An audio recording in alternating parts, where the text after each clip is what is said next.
Glorious Western Sydney sunshine, Yes. Bushy. Yeah. It's not too many times Glorious and Western Sydney go together, I'll be honest. That's coming from someone from Western Sydney. But right now, over Sydney Dragway, looking at that glorious track out in front of us. I can see 2 clouds, 3. Don't worry about those guys. We're not worried about those clouds. We've got a beautiful track in front of us. Though. Yeah, they're only little Only baby little. ones. Yeah, that's all right. They can stay like that. But we've tell, got tell by the strength of the sun on the start line that then the clouds aren't affecting the clouds aren't doing us anything. No. All right.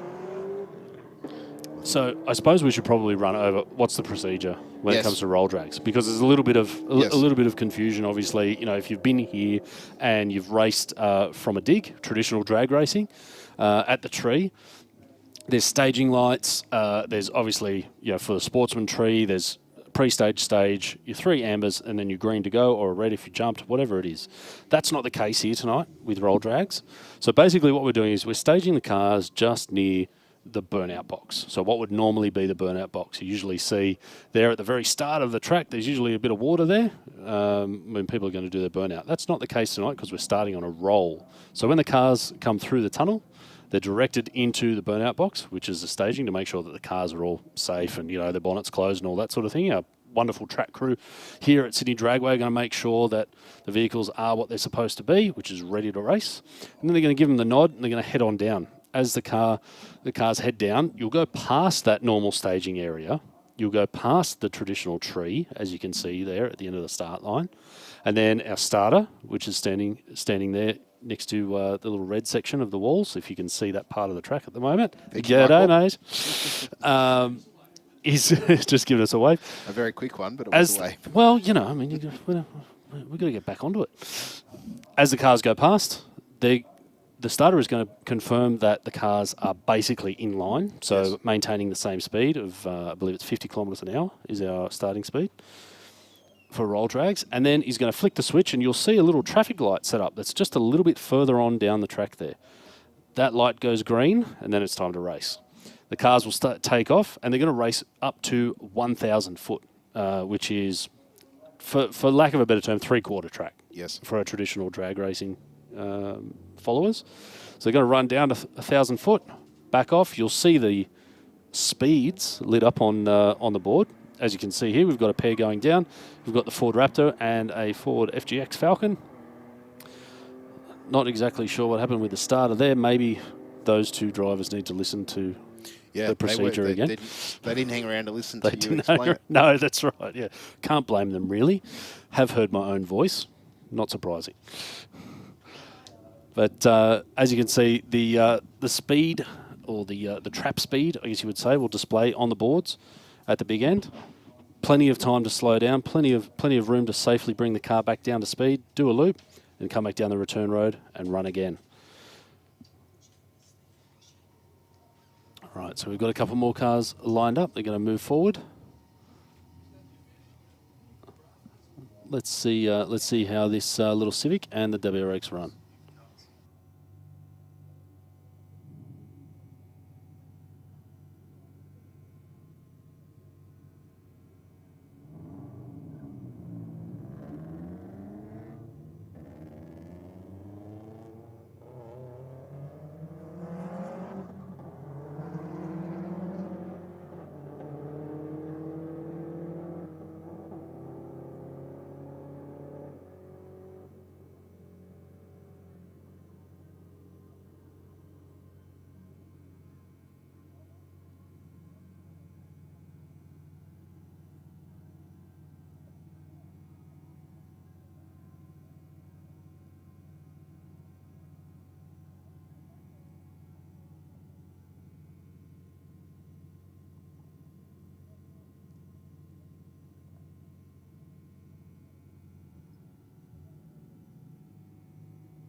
All right, and we probably should point out the the streamers watching from home, whether it's Facebook or on YouTube, would have missed our little intro a bit earlier on in the night.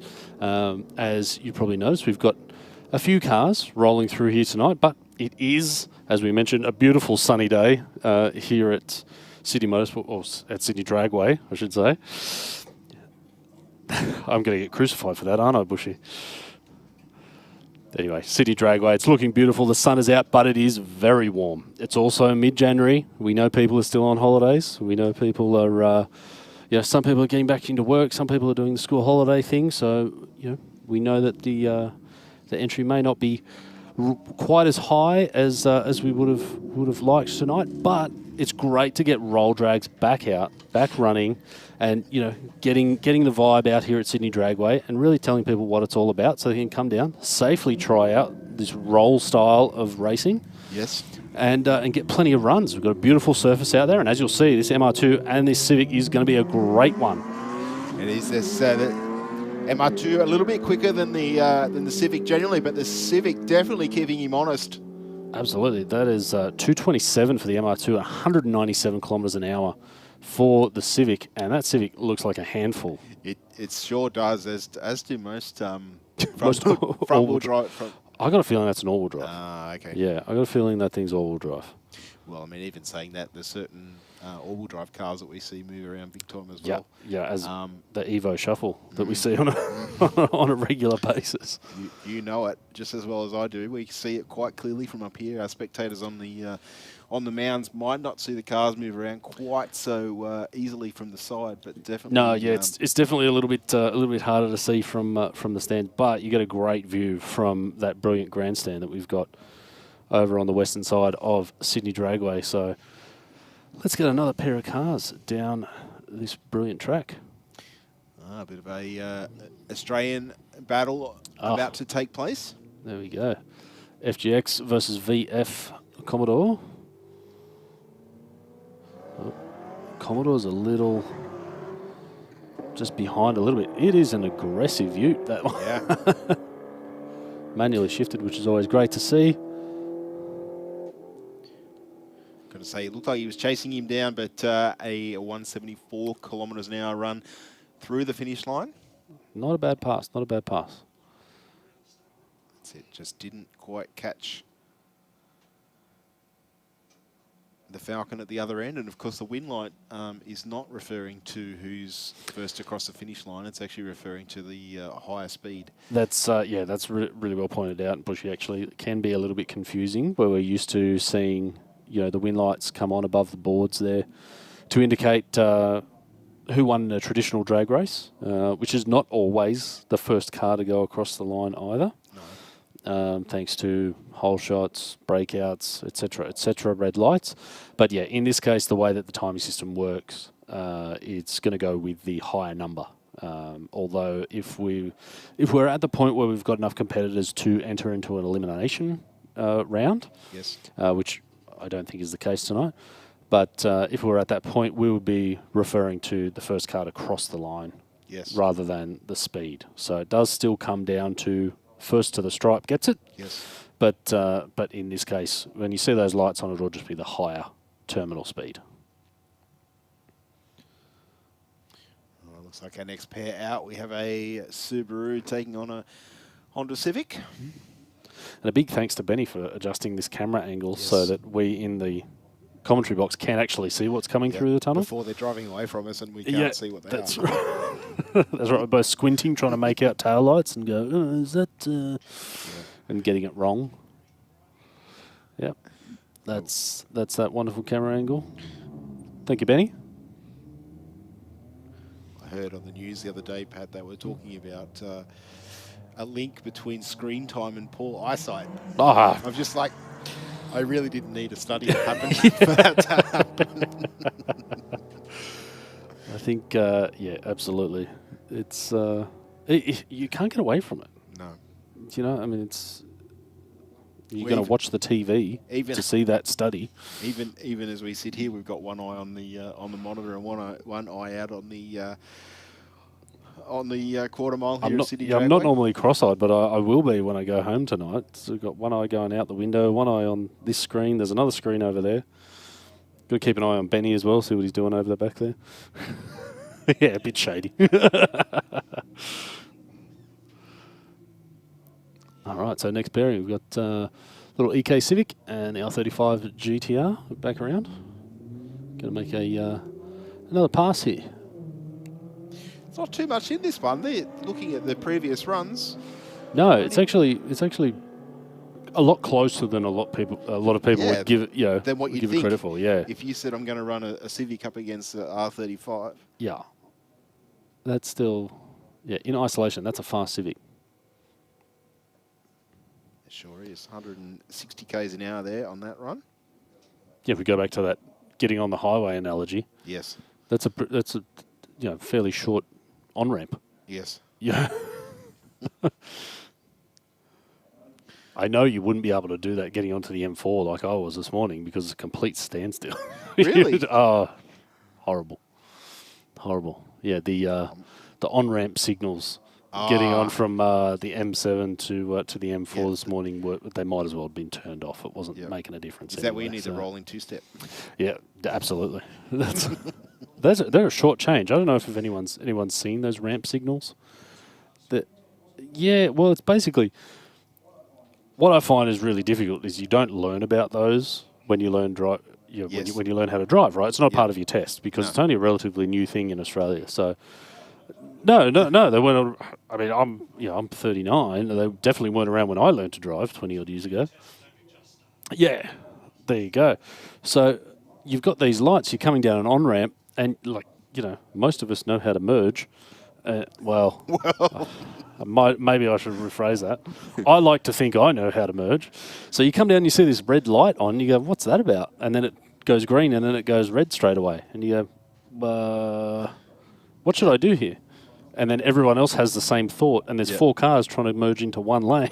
And it just doesn't seem to work. I'm not sure if it's, I don't know how wise it is. I'm lucky enough that I don't have to worry about getting on a freeway to come to work, but I sit in plenty of other traffic, and I often wonder with that sort of scenario how many incidents are caused from people not knowing what's going on. Yeah, there's a bit of that happening, Bushy. It's probably better not to think about it, to be honest, just for your own mental health. Yeah. And the sad thing is for you, Pat, it's school holidays, so the traffic level's nowhere where it should be. It's only going to get worse, mate. Yep, absolutely. But, that's life. All right, here we go. We've got this nice little VF Ute coming through, and the BMW, late model BMW. I'm going to say that's an M3 competition, which is a very nice turbocharged 6-cylinder combination. Not sure if it's an all-wheel drive one, but they do come in all-wheel drive. Well, looking at their previous times, there's 0.15 of a kilometre between the two. Looks like the BMW has got the win on this one. Goes 176.8 kilometres through the finish line on that one. And the manual Ute in the aerofoil lane, 169.4. Neither of them a slouch. No. Considering the Ute is manually shifted, where the BMW would be automatic, even paddle shifted, of course.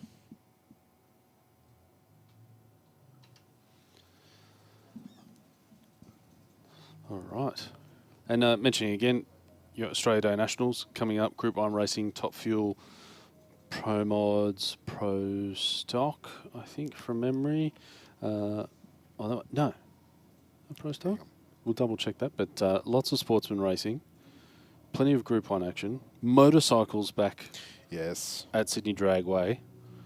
There'll be, thank the horsepower gods. There'll be some twitchy fingers, I reckon. Yeah. There's going to be some twitchy clutch action on that, ready to get out.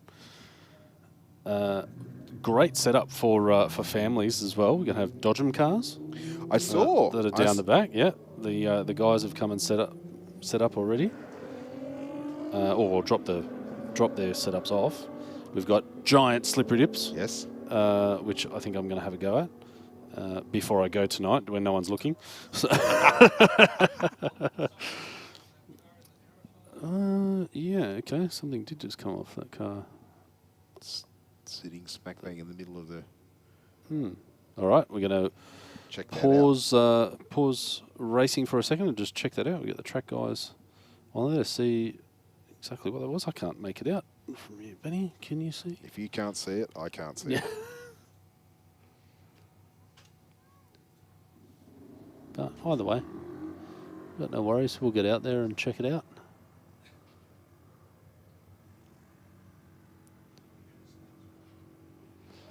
Yeah, I think we've got a little bit of downtime, so we might just throw some track sponsor ads, and we'll be right back when the action picks up again. Aeroflow Performance provides a wide range of high-quality performance products for racers, street machines and hot rodders.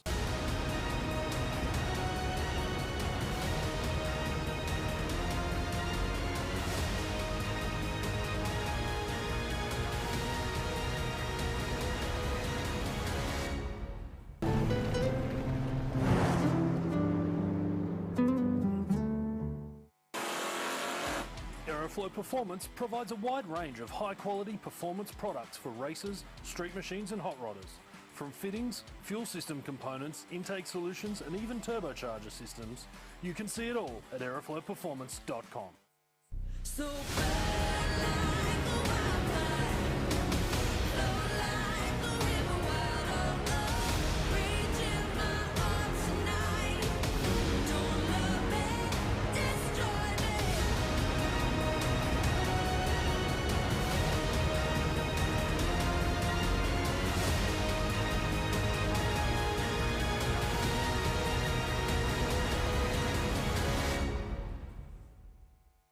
BikeReview.com.au is Australia's leading website for performance and modified motorcycles.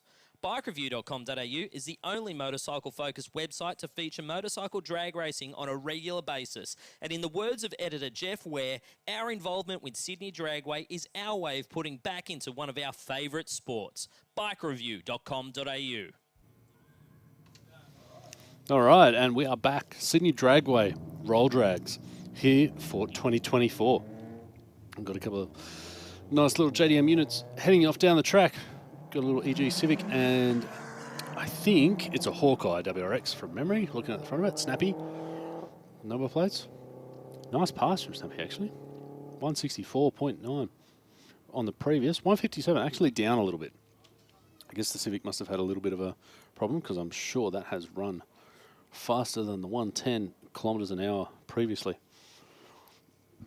If you weren't tuned in a little bit earlier when we were giving everyone the rundown on the roll drag setup, yes, that is the terminal speed on the boards at the end of the track. No, it is not miles per hour. We are displaying kilometres per hour, mostly because it's a little bit more relatable for a lot of people when you're talking, a rolling speed, getting onto the, getting on the gas as the vehicle's rolling. And not that we condone doing 160 plus kilometres an hour onto the highway on-ramp, but that gives you a bit of an idea as to the speed. Imagine that the strip, this 1,000-foot racing surface that we're running on tonight, is the on-ramp onto your local highway.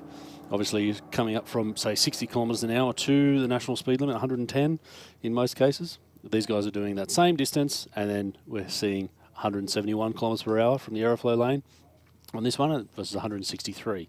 So it gives you a bit of an idea on what sort of power these cars are trying to put down at the track here.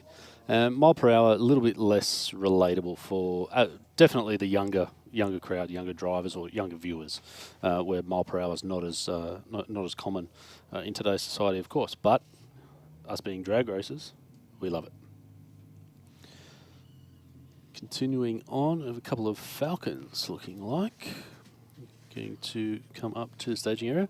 And we'll just run through the procedure as well. As you can see, the cars are basically staged at the burnout box, and then they roll up at about 50 kilometres an hour until the starter will flick that little button and the green light will start. That's just out further down the track, and that's where we're basically racing from.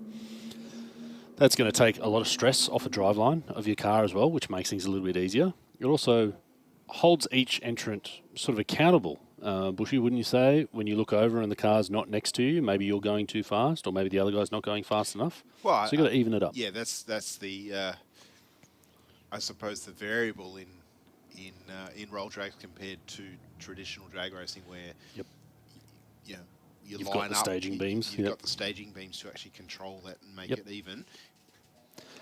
And the way we put the blame on whoever's not doing the right thing with roll drags is the left lane generally is controlling the speed. Yes. So they're the guidepost. That's correct. So you have the car that is in the aeroflow lane here at Sydney Dragway, or what we call the left lane, looking from our point of view. They're going to go out and they're going to get up to 50 kilometres an hour on the rollout. And then it's the right lane, the rocket lane car's obligation to match that speed, basically be in line. And then once that green light drops, that's when the certain things stop and everyone races down to the other end. The finish line, if you can see the big end of the track, there's a Sydney Dragway flag that's at the 1,000 foot mark of the drag strip. That's where we're basically calling the finish line. Obviously, we could run all the way out to 1320, but we start to get into a bit of a grey area when it comes to safety specs. You've got cars that are really pushing well over 200 kilometres an hour. They're getting down the big end there. If they run, we're seeing 200 kilometres an hour and they're backing off at 1,000 foot, which normally wipes off quite a bit of speed by the time you get to the traditional finish traditional finish line. Thanks. Yep. So we don't really want to. We want everyone to have fun. We want to have a good, a good show. We want to really see what people can do with their vehicles.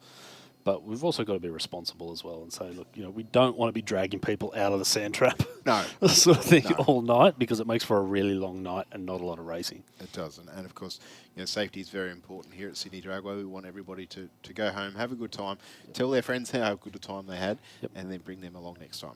Absolutely, and and another angle of that, and the benefit of roll drags or roll racing at Sydney Dragway is that the surface is so prepped for, exactly this. Yes. In other situations, you might see surfaces that don't have any sort of prep on them whatsoever. They're often run in the opposite direction to what the racing line would be. Yep. And then because of different types of motorsport that comes on, there's a wild array of compounds that are on that surface, which makes it really difficult for even all-wheel drive vehicles to get traction. Yes. Obviously we understand, you can see, some of the cars that are here tonight moving around a little bit when they're trying to put the power down. That's going to happen, but you've still got forward momentum.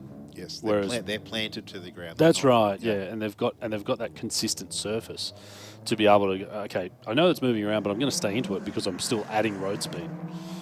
So, whereas when you've got a surface that's completely unprepped, it's fairly unpredictable as to what's going to happen. Yeah, you could be dancing on that knife edge and all of a sudden... the whole way down, and you've got no hope. So, it's definitely a great point of difference when it comes to roll drags at Sydney Dragway.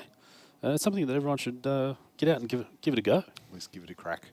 Absolutely. How do you reckon your car would go on doing this? I think it'd go all right. It's not really set up for it. I know for a fact that the engine combination will be a little lazy. It's designed to come up on the two-step from a standing start, so to build that boost off the line. Being 88mm turbo on just a standard stroke 6 litre, it's nitrous probably required, right? That might be in my future if roll drag is happening. But with the surface, the prep, the rubber that's on this track, and so like my car has a radial style 4-link in it, so it's really trying to jam those tyres into the ground. I think it will, won't have really many traction issues. Yes. So hopefully we can get out here and give it a crack in the coming months. So if I don't, thanks, Benny. Yeah, thanks. Yeah, no, not enough. So power. I won't have any traction issues, but that's what you say. Yeah, that's right. Yeah, I'm not throwing enough power at it, so I've got to get the right gear first. Yeah, well, there's definitely a setup to it. There's a lot of guys that have been building cars for roll Yes. roll drags Yep. for roll racing. And there's also a little bit of a strategy in some ways in how you approach the start line. Yep. We've just talked about how it's up to the Rocket Lane's driver to stick with the aeroflow lane. Yep. But still, we've seen at other venues there's cars that come along and they not prop, but they just change that speed up a little bit, yep. and then that throws the other car off.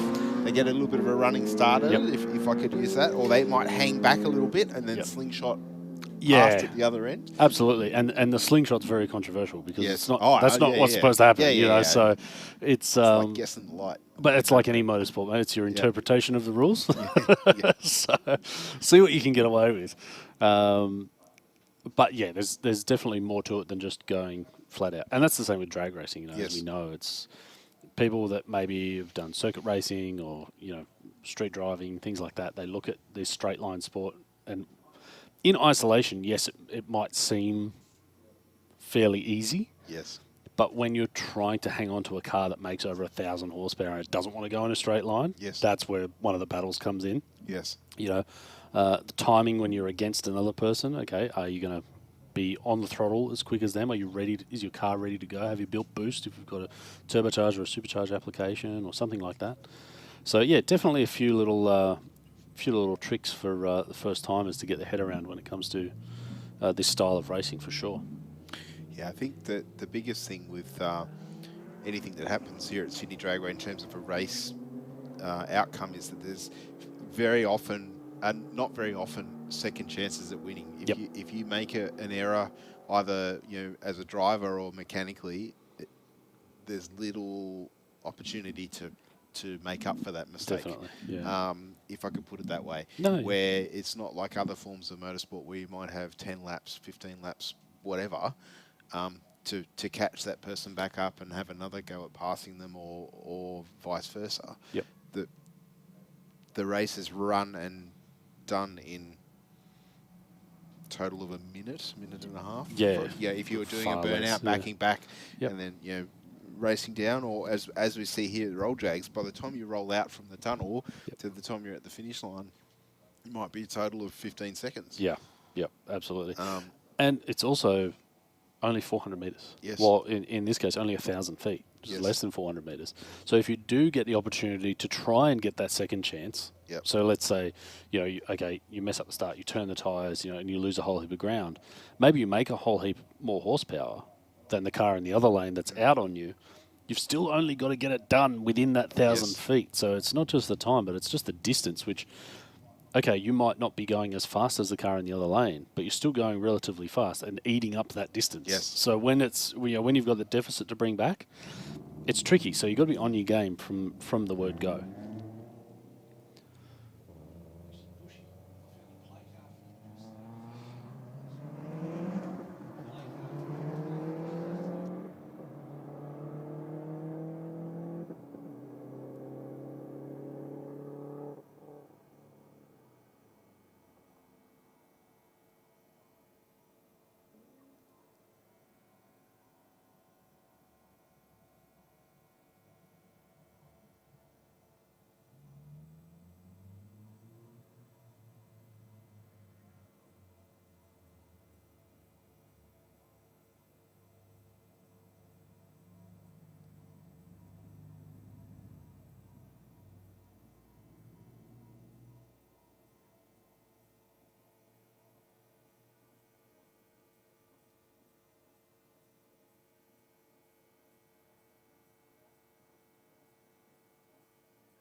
All right, so while we wait for our competitors to come back around in the staging lanes, we're going to throw off to a couple of track sponsors, and we'll be right back at Sydney Dragway for Roll Drags. Stay informed, up to date, and entertained thanks to Para News. Para News is Parramatta and the Cumberland area's leading free and local newspaper, delivering the best content from on-the-ground journalists and providing businesses with direct access to potential customers. News, sport, entertainment, puzzles, and so much more. Para News really is the heartbeat of Parramatta and Cumberland, and it's out every Tuesday. Get your free copy at selected locations in the area or check out paranews.com.au. Bank said no to your home loan? Talk to us. Not a bank. Talk to Australia's real-life non-bank for home loans, car loans, personal loans. Pepper Money, the home of loan options.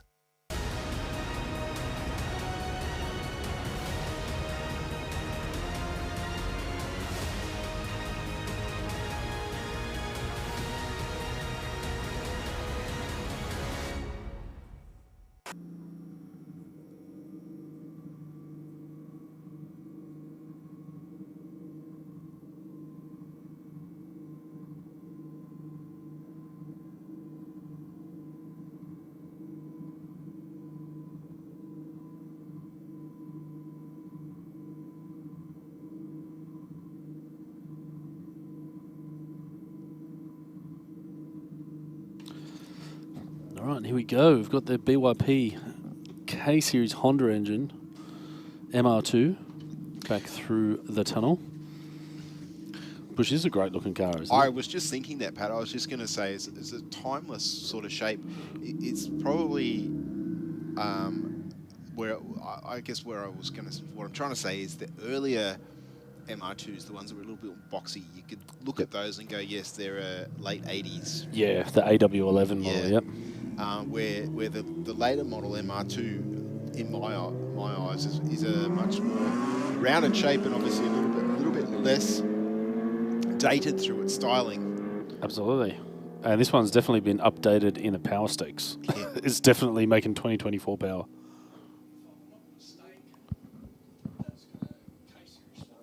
It does have a K-Series swap in it, Benny, and it's got a big old precision turbo hanging off the side of it too. It certainly is. Yep. Well, looks like we've had a couple of late entries turn up, which is great to see. We've got an Audi R8 in the tunnel and a looks like an RS3, I think, sedan in the aeroflow lane.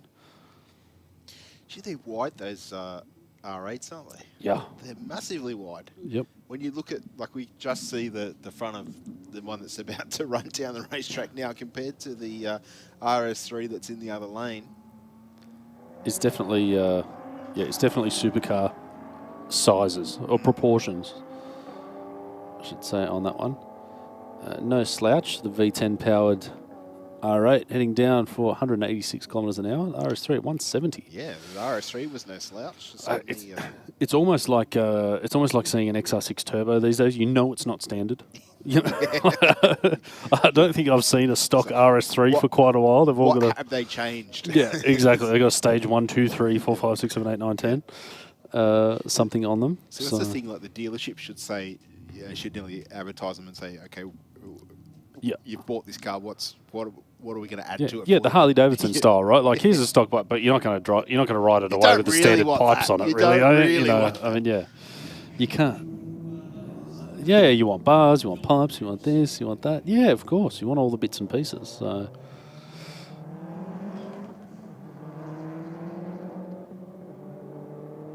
Right. I think, Bushy, getting back to when you say the styling, like what we were talking about with the MR2, that SW20 model it's kind of like, to me, what I feel like a JZA 80 Supra, a Mark IV Supra looks like. It doesn't. It's from the mid 90s, but it doesn't look like it's from the mid 90s. Yeah. It's a bit of an overused term, but it's a timeless shape. Yes. Because they were so popular, and definitely for those of us that are I suppose a younger generation of when they were very popular in our sort of teenage years when we were really getting into cars. It doesn't seem like it's old. No. And like even R32 GTRs from 1989. Yes. That's exactly right. I don't think it looks like a car from 1989. Yes. You know, when you look at other things that are out there, that you are know. similar age. Like Yeah. I you know, I'm a Ford guy. You know that I like Ford Escorts and Cortinas and RS Cosworths and all that sort of stuff. Like I look at a Sierra and I go, great looking car. Yep. But there's a number of aspects in that car, the interior specifically, and I'm not knocking it. I'm just saying. No, look at the way the period. dashboard is designed. It's very in keeping with cars that were manufactured around that era. And I think that's similar to those cars that we're talking, like the JDM cars, like a 32 GTR. Yes. You look at it from the outside and you go, beautiful. You know, if you're into that sort of thing. But then, you might open the door and, you touch the handle or the switches or something and you go, yes, I know when this was from. It's got velour trim in it. Yes, that's right. So, what would the 80s have been without velour? I think it's one of those things where some cars you look at, they just don't seem as old as they are, which is great. And that's a very tricky thing, I think, to do as a car designer, to actually... come up with a concept to be, I suppose, forward enough thinking to, or maybe just luck out on it. I don't know. Is it intentional, or is it just by chance that something just works? Where I guess if because let's face it, the car manufacturers are competing with each other at any given time, no matter what era it's in. They're competing for sales, and if something is certainly looking to be very popular in one particular model, generally you will see something similar from a different manufacturer. I think so, yeah, and I mean that was really obvious back in, say, like the 60s, like early 60s to really early 70s with American cars. Yes.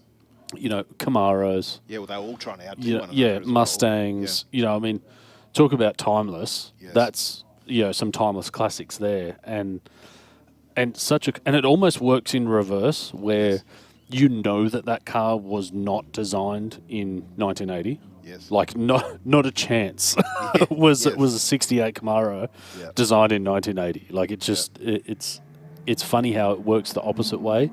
They're so beautiful, and then they went really odd directions, after that. So it's interesting, but absolutely. There's a lot of cars in all walks of makes and models. I think going back to what I was saying before in styling, like you go the late 50s into 60s with the big fins. Like everybody was bringing out cars, and it was who could bring the car out with the biggest fins. I have a feeling that because it was like the atomic age and the space, the space race and all that sort of thing. So everything was sort of looking like jet fighters and all that sort of thing, and then you moved into obviously 60s music, hippies, drugs. There was a lot more going on in the 60s than just that. But when you're talking about people, looking at design elements, controversial or not, you'd have to say that certain substances that were popular in that sort of time period would have influenced the way that the way that things were designed, and I'm all for that end result. So if we could still make cars that look like they did at the end of the 60s, maybe with a little bit more safety and modern performance perhaps, but if they still looked something along that, or they looked as good as that, I'd be a happy man. Late 50s, you reckon, Benny? Yeah, Benny's saying late 50s. Your shoebox Chevs, yep. Bronze. Yeah, I will admit Apaches. I've got a bit of a soft spot for the big caddy. Yep. Don't know if I'd ever own one because I never had a garage big enough. Yeah. A hanger. Yeah. Oh, you want to open the door? Oh, hang on. Hang on a minute. Yeah, that's my point, Ben. Yep. I like them, but it's like, where do you put it? What I've got, half of that would be outside. Yeah, that's right. Modern garages are not designed for classic vehicles, that's for sure. Are they actually designed for cars? Yeah, I don't think they're designed for cars anymore, Bushy. No, you're right. They're designed for stuff. Just to store stuff. It's a storage room now. Yeah, that's right. Yeah. Build a house with a double garage. Have to build a shed. What a shame. Yes. Where do you build the shed, though? This is the next thing. I've found some space at my place, so I'm hoping to build a shed real soon. Okay. That's don't let my wife hear. I hope she's not watching the live stream. All right, a couple of bit more of a JDM pairing coming through here. We've got the 35 GTR and what looks like Civic. It's a Honda Civic. I wonder if it's actually a Type R because that model never came out here in Australia. Very clean looking car, though. Yep. Absolutely. K-Series powered, obviously factory. Definitely more of a Canyon Carver or a circuit sort of warrior, but still out here having some fun. Definitely takes all types at roll drags. Not too shabby. 140 k's an hour through the finish line. The Skyline there, 182 has gone just over 190 is best for the Skyline in the airflow lane there. But yeah, the little Honda doing its thing. Absolutely.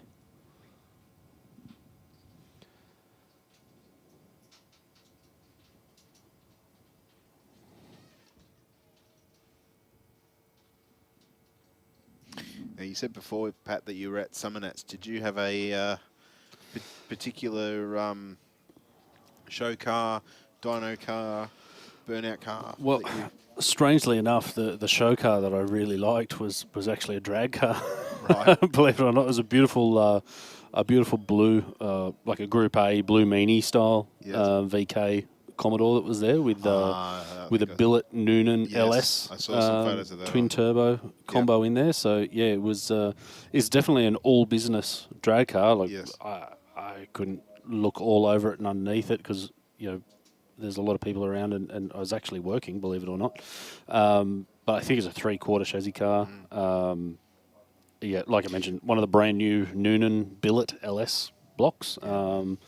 Which is it's the first one I've seen in Australia. I'm sure there's a couple floating around, but yeah, a couple of big turbos in the front of it, all business interior, and actually the race seat, I think it had a race seat in it, but it was retrimmed like the Group A Shield trimming, which I thought was a nice touch. So yeah, show car quality build that's all about drag racing. I did see a couple of photos of that on social media. The thing that blew me away was that wing on the back of it. Yeah. It made the thing look so much longer. So long, yeah, absolutely. And obviously the stance being, so low in the front. Yeah. It's, it definitely looked like the longest VK. I think it was because the wing didn't actually, I don't think from memory, it didn't stand up on the spill plates. They actually went down more like a pro stock style wing. And I think the way that it wrapped around the tail light and then sort of faded up to the top, that to me is what made it look longer. But you're right, it definitely, the fact, the shape of the front of the car being so low and then having that extension on the back of the boot. Yeah, and without, really, really pouring over the build, I'm sure there's probably a little bit of massaging into some wheelbase changes and, things like that that obviously made it look a bit more. Sometimes stretch arches and all that exactly. sort of stuff to get the tyre in, to sit right in the... But definitely overall, the finish of that car, unreal. A real credit to the guys involved. So can't wait to see that here at Sydney Dragway. I'm sure he's going to bring a detailer to make sure that it's in just as good condition at the end of a racing meet as it is when it gets there. So that will be great to see. But yeah, look, as always, the top 60 hall was full of amazing vehicles that people have just poured hours and hours and hours into, finishing and modifying. I was actually blown away. There was a couple of guys from work. We talked about it earlier in the week about going down, and spoke to the workshop manager on Friday. I'm like, "Are we going or not?" Yeah, and he's like, "They've sold out." Yeah, yep. Sold out on Friday. All 3 days, I believe, was. They did sell out. They did release a 2-day pass, I think, on Friday. For Friday, Saturday. There was some additional ones, but then the problem is, where do you stay? Yeah, if you haven't got your tickets already, and Campbelltown. Yeah, exactly. That's right. Yeah, just pop up past my place. It's $50 a night. Pitch a tent in the backyard. Yeah, it was. Look, it was a huge show. There was a ton of people. I think the big thing that the organisers of Summernats have really achieved is building it to a show that you can go not just the Saturday. Yes. Which traditionally Saturday was always the big day, and it was again obviously this year. But Thursday felt like a Friday. Yes. Friday felt like a Saturday. Yeah. Saturday the was vibe was it was huge. there. There were so many people. And a lot of families, a lot of younger kids. Coming around, which is great. Obviously, we've all seen the news and seen whatever happened there. But genuinely, we were on the stand all weekend and sort of looking at each other, going, "It's actually pretty tame." Yeah. To what we're used to traditionally. I'll admit I've never been to Summernats, but hence why I wanted to go. Yep. Right. Fair enough. Right. Yeah. But then found we couldn't get tickets. I thought, Yep. that solved that problem. Yep. But definitely the atmosphere from the reports that I've heard and things that I've seen is certainly a lot better than it was. A decade or so ago. That's right. I think that there will always be a little bit of, and I don't think I'm speaking too far out of context when I say there's that little bit of hoon or rebel attitude to the event. Yeah. If I can put it that way. Yeah. Look, I'm not I sure think how I it's subword it, but it's the reality of it. That's right. Yeah. I mean, look, people know. Like, if you know Summernats, if you've seen anything about Summernats in the past, it can get pretty rowdy. Yeah. And that's. I think any festival that goes for 3 to 4 days is probably going to get pretty rowdy. Maybe except for Floriade. I'm not sure how rowdy it gets at Floriade. Tulips can get people crazy maybe in Canberra. I'm not sure, but in general, anything that's unfortunately looks like the Subies had a bit of a drama down there in the track. The crew's going to push him out about half track. The exit side there. That's okay. It doesn't look like there's anything on the track, but we'll just get it all checked out. Yeah, I think any festival that goes for that long, you've got to put into the mix temperatures, weather. It's hot down there generally. Fatigue. Bit of social lubricant, shall we say? In plenty of slushies rolling around. I'll say the adrenaline would have something. The vibe would have as much as you want to be upbeat for that sort of event. If you're competing or just even being around. That. Well, if you're a car fan, there's massive blowers. Yes. There's methanol fuel everywhere. Yep. There's engines on the limiter. There's tyre smoke. There's people that are getting excited. There's engine bits going. Yeah, there's things blowing up. There's cars overheating. There's they had the Lamatina guys down there doing fire ups of the top fuel car this year. There's plenty of cool stuff to see. Like, it's an exciting place to be, and it's one of those things where you can't blame people for getting a little amped up. And it spills over a little bit, but I think in general, it's that same old combination. 5% of the people could run it for 95% of the participants, and I think Summernats have done a really good job at trying to just contain that within the festival, and make it a bigger and bigger event every year that people want to go to. And there's going to be people that complain, like, "Oh, it's not like it used to." It's like, no, and I'm glad. But nothing's always like it used to. That's right. Yeah, nothing is. Yeah. Fuel used to be 60 cents a litre as well, but what are you going to do? You're not going to go to work. No. So, that's just the way it goes. But yeah, it was a huge show. Plenty of things going on. Lots of cool cars. Yeah. And the show goes on. Yeah, I think one of the things that would attract me certainly to wanting to go and see an event like that is that there's a lot of cars that you don't normally see anywhere but there. Yes. It was the same as when I used to race. Used to love going to Willowbank or to Melbourne because when you'd go and race there would be people that didn't necessarily have the budget or the time to travel interstate, so you might have seen a photo of it in a magazine, or I can't say online because that was before online. But you see a photo of a car in a magazine. Oh, I really like that, but you never see it unless you actually made the effort to head there. That's right, to go all the way over there. Yeah, and that's a good point that you bring up. The recent events that has happened at the Dragway at the Bend in South Australia, down at Tailem Bend. Yeah, we went down last year, obviously, for the opening round, and we saw a ton of cars that had come over from WA because obviously it's halfway, right? So it's still a track and a half. It's still a huge effort. Yeah, it's a huge effort, but you're more likely to see cars at Adelaide from Perth than you will here at Sydney. Yes, which is fair enough.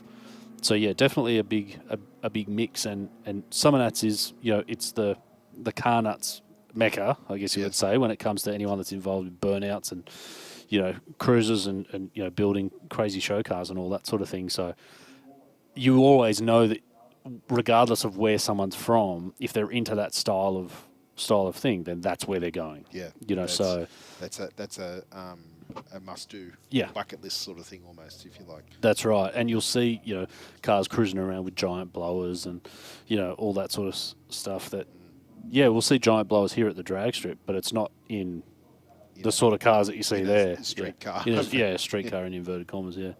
So definitely something different. I mean, there's a formula, that comes along with that, and I mean, you'll see a bit of it at, say, like a Power Cruise, for example, or like some of that slam that we've had here at Sydney Dragway. Definitely elements, but I think it's an experience. If you're definitely a motorsport guy, if you're a car guy, if you like that sort of thing, I think you should go. Even if it was just for one day on a Friday.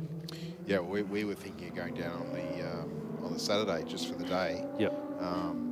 We didn't want to pay the $50 to stay at your house in a tent. So come on, mate. I got to take my car. I got bills to pay. Let's go. But we were just. I was a little bit disappointed when. Yeah, definitely, and I think because it is such a popular event, and they do have crowd limits and things like that. There's so many people that are so dedicated to Summernats that they've already bought their. Yeah. I mean, in our office, we've already booked the accommodation for next year because it gets so difficult. Especially when you go down with 5 people, right? Yeah. And you want to in our case we book it like an Airbnb. So we find a house that's 10 or 15 minutes away from the track. We've been there from 8 o'clock in the morning to 6 o'clock at night working. Once it's time for us to pack the trailer up and go back, we want to just go back somewhere, have a couple of cold beverages, relax for a little bit. You've been talking all day. Yeah, do it. We still do a lot of that, but then we can pack it all up and go again the next day because we're going to do it for 4 days straight. Yes. And it gets quite difficult to find accommodation because there's hundreds of thousands of people descending on Canberra. Hotels get very full, or their rates are quite high. Yeah. So it's definitely it's definitely an event to try and get to, but get in early. That's one thing that I would suggest. I suppose being from Sydney, it's not too bad as a day trip either, though. Like you can get to, Canberra's 3 hours. Yeah, it's a long way if you're by yourself, but with several of us going, so it would have been quite easy to share the driving if needed to. But should just interrupt actually. That little red Civic just went 200 and almost 2 kilometres an hour on that pass. The car next to it, I think, was keeping up with it reasonably well to probably about the half track mark. I think some boost by gear action happening in that Civic perhaps. That was a nice run. But get a group of mates together, get some tickets, head on down to Summernats, have a good time. And you're supporting also by going and supporting that event. You're also supporting the people that are making our events happen. Yes. In the NDRC. Yes. So OTP 100%. Andy Lopez obviously is behind Summernats. He's been doing a great job there. He's has been very accountable for Summernats, and then himself and Nathan Pendergast have gotten together and made the NDRC thing happen. Yeah, certainly looks to be a good team. Good team builder, you know what I mean, in that sense, getting the right people around and using skilled people in their fields to market. And event management. Yeah. Right. So, and that's when you're marketing such a large sort of aspect or an event or a sport or something along those lines, there's so many people involved that you're not going to make. I don't think you're going to make everyone happy. No, that's not possible. It's just not possible. No one is. But if you've got it moving in the right direction and marketing that sport or that event to a wider range to get more eyes on it. That's what we all need these days. You know, I mean, we always talk about the cost of living, but the cost of putting an event on is rising just the same as, you know, just the cost of living. Any industry is... Any industry costs are going up, So the more that we can put eyes on drag racing, which is the goal of NDRC, means more events, more sponsors for those events. Yep, which means more racing. Secure more racing, prize money, you know, like all of those things. You know, case in point there on a different scale is the US Pat. You know, like we see the NHRA races over there. They do what, 26 rounds a year or something. Yeah, 23. I think. 23 events. So that's one race meeting every 2 weeks. Mm-hmm. Yep, and you've also got big dollar supporters of that as well. You know, TV coverage. You know, a crew to manage that TV coverage. You know, professional commentators, bonuses, prize money. You know, there's events. There's the $1 million race. Because you know where you can. You know, there's $1 million on offer. Can you imagine that in Australia? Never mind that you spend $2 million to win it. Yeah, well, that aside, you still win $1 million. The bloke last year didn't. You know, he turned up on an open trailer and won it. You know, so we have had a number of, I'll say, high prize money racing.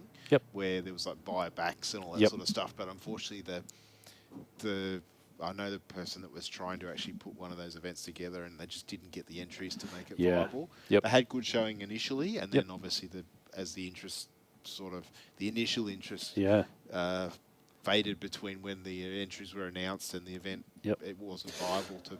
And there's a case in point actually right now. You know, someone that we all know here at Sydney Dragway, Po Tung, with Grudge Kings. They're trying to put on a no prep event down at Heathcote in Victoria, and they put an announcement out. You know, guys, if the entries aren't up this week, we're going to have to cancel the event. You know, that's not an easy call to make for you know, especially for someone like Po, for example. That's, you know, like a very small group of people are putting that on. That's not a multi-million-dollar. No, you know, and it means something if it doesn't work. Exactly. You know, like it's you know, that's a lot of money out of pocket to, you know, to a bloke that Po's got his own business and all that sort of thing. But you don't think it puts stress on that whole operation for it not to go through? You know, that's a lot of time and effort put in that, like anyone does, to put an event on. Yeah, and that happens whether win, lose or draw. The effort's already put in well before. Exactly. The entries are even announced, for example. So then if you bring it back to NDRC and, you know, any of the, like the tracks, for example, as well, that have to, like Sydney Dragway here, we have to, you know, maintain this track to put on that great event. The NDRC have to manage it as well on a national level. You know, I mean, that's, if it was easy, everyone would be doing it. You know, is the old saying. So I think this will be a reasonably good matchup here. Should be a good matchup. R8 versus R35. Yep. Audi's out in front at the moment. Certainly is. Oh, the 35. Gets there by 5 kilometres an hour through the finish line. Wasn't the first one to the stripe, though. No. I hope they come back around and line up again. That'll be a great one. See a couple more of that. A couple more of those passes down the track. I really struggle to get in that R8. Probably more so to get out of it, I should say. Getting out of it is the problem, right? You can fall in. It's getting out that's the tricky. Roll out of it. Yeah, it's fine. We'll just keep an engine hoist. Yeah.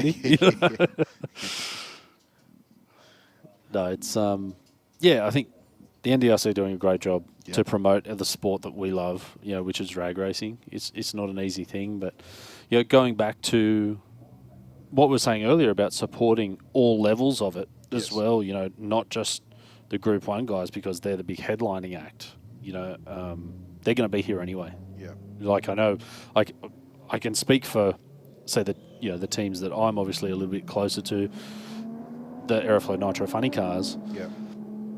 Racing is in GC and Wendy's blood. There's no question about that. Yeah. They're going to be racing regardless. Yes. You know, and obviously they're so dedicated to the sport that, you know, they sponsor the sportsman class, you know, sponsor the tracks around the country. They're basically putting everything back into racing. Yes. So, and a lot of Group 1. But in a way, they're reliant on everybody else. That's right. Through Yeah. their business, Yeah, that's right. actually We'll put everything back into it because everyone's putting things back into us as well. So it's this cycle. You know, I mean, you want parts to race, you buy them from us. We put money back into make sure that the races happen to support the events and the venues. Exactly and right. Then we practice what we preach with multiples of cars that come out and put on a show for the crowd, and then start the cycle again. That's right. So we need the spectators to turn up and watch. You know, we need the entrance to enter and go. Am I seeing double here, Bushy? Nelly. There's two. They're twins. They're just not identical. His friend turned up. Yeah. That's cool. So 2 Type Rs now, or at least one. He's got the sticker, so it must be a real one. Yeah, 100%. It's the same wing. The same. Yeah.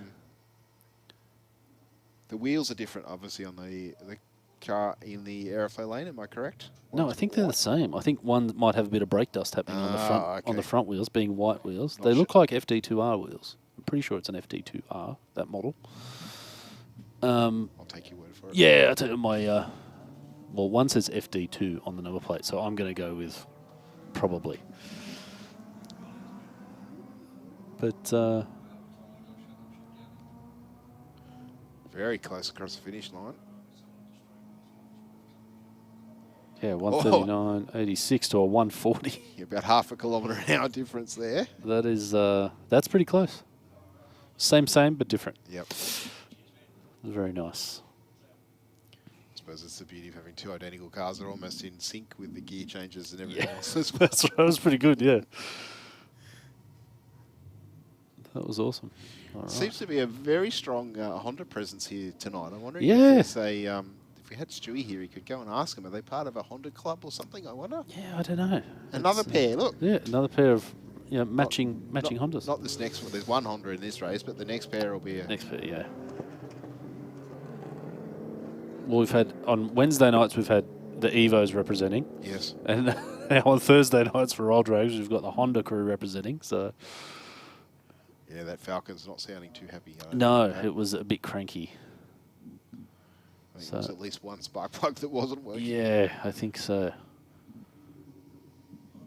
Because on the earlier BAs and BF, coils were a bit more of a drama, if I remember correctly. So could be one of those things, but could be a myriad of things. So let's just hope they get back around to the pits, get it sorted, and they can make a few more passes. All right, here goes the next pair of matching Hondas. A couple of EG, I'm going to say EG hatches. Well, the aeroflow lane has run just over 202 kilometres per hour. A very, very telling number plate on that car as well. EGK24A. Bit of a giveaway as to the the model and the engine. 190 kilometres an hour to a 160 in the Rocket Lane. A bit of a wiggle as the car came up on power. Yeah, it wasn't too bad, but you're right. There was a little bit of a wiggle. Not as big as we've seen. No.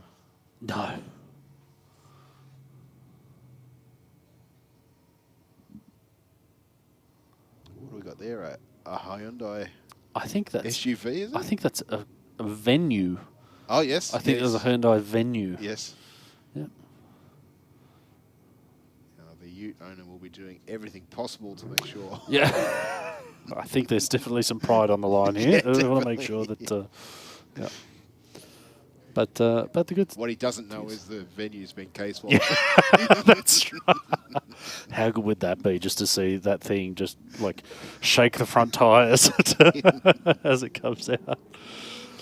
He's given the Venue the jump. He's giving him a hit. Yeah. Venue's still out in front. Yeah. This is... you've put the mockers on the Ute, Bushy. Maybe this was just a, I'll show you the way. I don't think that was very representative of the Ute speed previously, Benny. No, you're right. But a win's a win, Pat. Yeah, a win is a win. Chalk one up for the Venue. All right. So we're just going to wait. Here we go to match up again. We've swapped lanes, though. Yep. Okay. So we've got the R35 GTR with the R8 and a passenger on board in the R8, which we should point out as well. Passengers can come in. They can people can buy a ticket at the accreditation office. You can now hop in any car that the driver will let you come as a passenger. Yeah. So when we first introduced the passengers with roll drags, it was just a nominated vehicle. You're with one car. Yep, you're with one vehicle. But now you are eligible to jump in any car that someone will obviously let you. Don't just walk up to a stranger's car and jump in the passenger seat, folks. Please say, I've paid my money. I've got a wristband. Please ask the owner of that vehicle, can I come for a passenger ride with you? And if they're happy to let you jump in, that's no problem as far as we're concerned. So long pants, long shirt. I'm bringing my helmet from now on. Yeah, bring your helmet. Just in case. I want to. Just in case. Yeah. I'm going to find a turbo all-wheel drive Civic that we can throw you in. Take me for a drive. Yeah. And I can... Absolutely. You can make girly noises on the way down the track. Leave some bad smells. Yeah. Absolutely. But yeah, I think that's a great initiative, passenger rides are a lot of fun when you maybe you don't have a car like this, a high-powered car or something, and you want to get the thrill of running down the track. It's something that you can do on Wednesday nights at Race for Real. It is per vehicle though, like you nominate a vehicle to be a passenger at Race for Real on Wednesday nights. But here at Roll Drags, you get your passenger band, and then it's up to how charming you can be to get yourself into a passenger seat. I can be very charming. There you go. I believe it, Bushy.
Right, so we've got the BA Falcon heading off down with, it looks like a Mark V GTI Golf.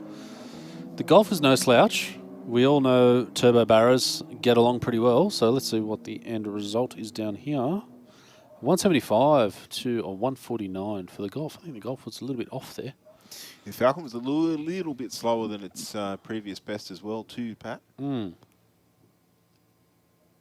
That's all right. But I'd like to think now that the air is probably a little bit cooler outside. We're in the AC, so we are lucky to be in the AC. But I think it's still pretty warm out there. I think it's still like 29 or so. Yeah, it was about 35 when I was driving in. Yes, it was. It was mid-30s when we arrived today, and plenty of humidity today around, like the last week or so. I reckon you could nearly watch the grass grow. Oh my goodness! Talking about going to Summernats and then coming back, I just came back to mowing, basically. So if you build your shed, there's less mowing. Absolutely. I'm you going need to sell it that way. I'm going to use that as a part of the argument, mate. Yep. The business case. Yep. Less mowing. More family time. Yeah, as long as the family's in the shed. Yes.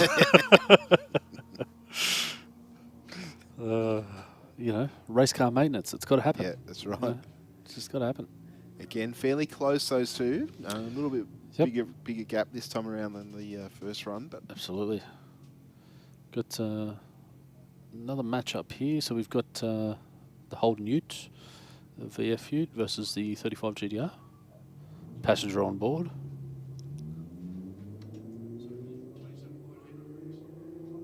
.8 degrees to be on the money. Whoa. Looked like very aggressive in first gear out of the Ute there.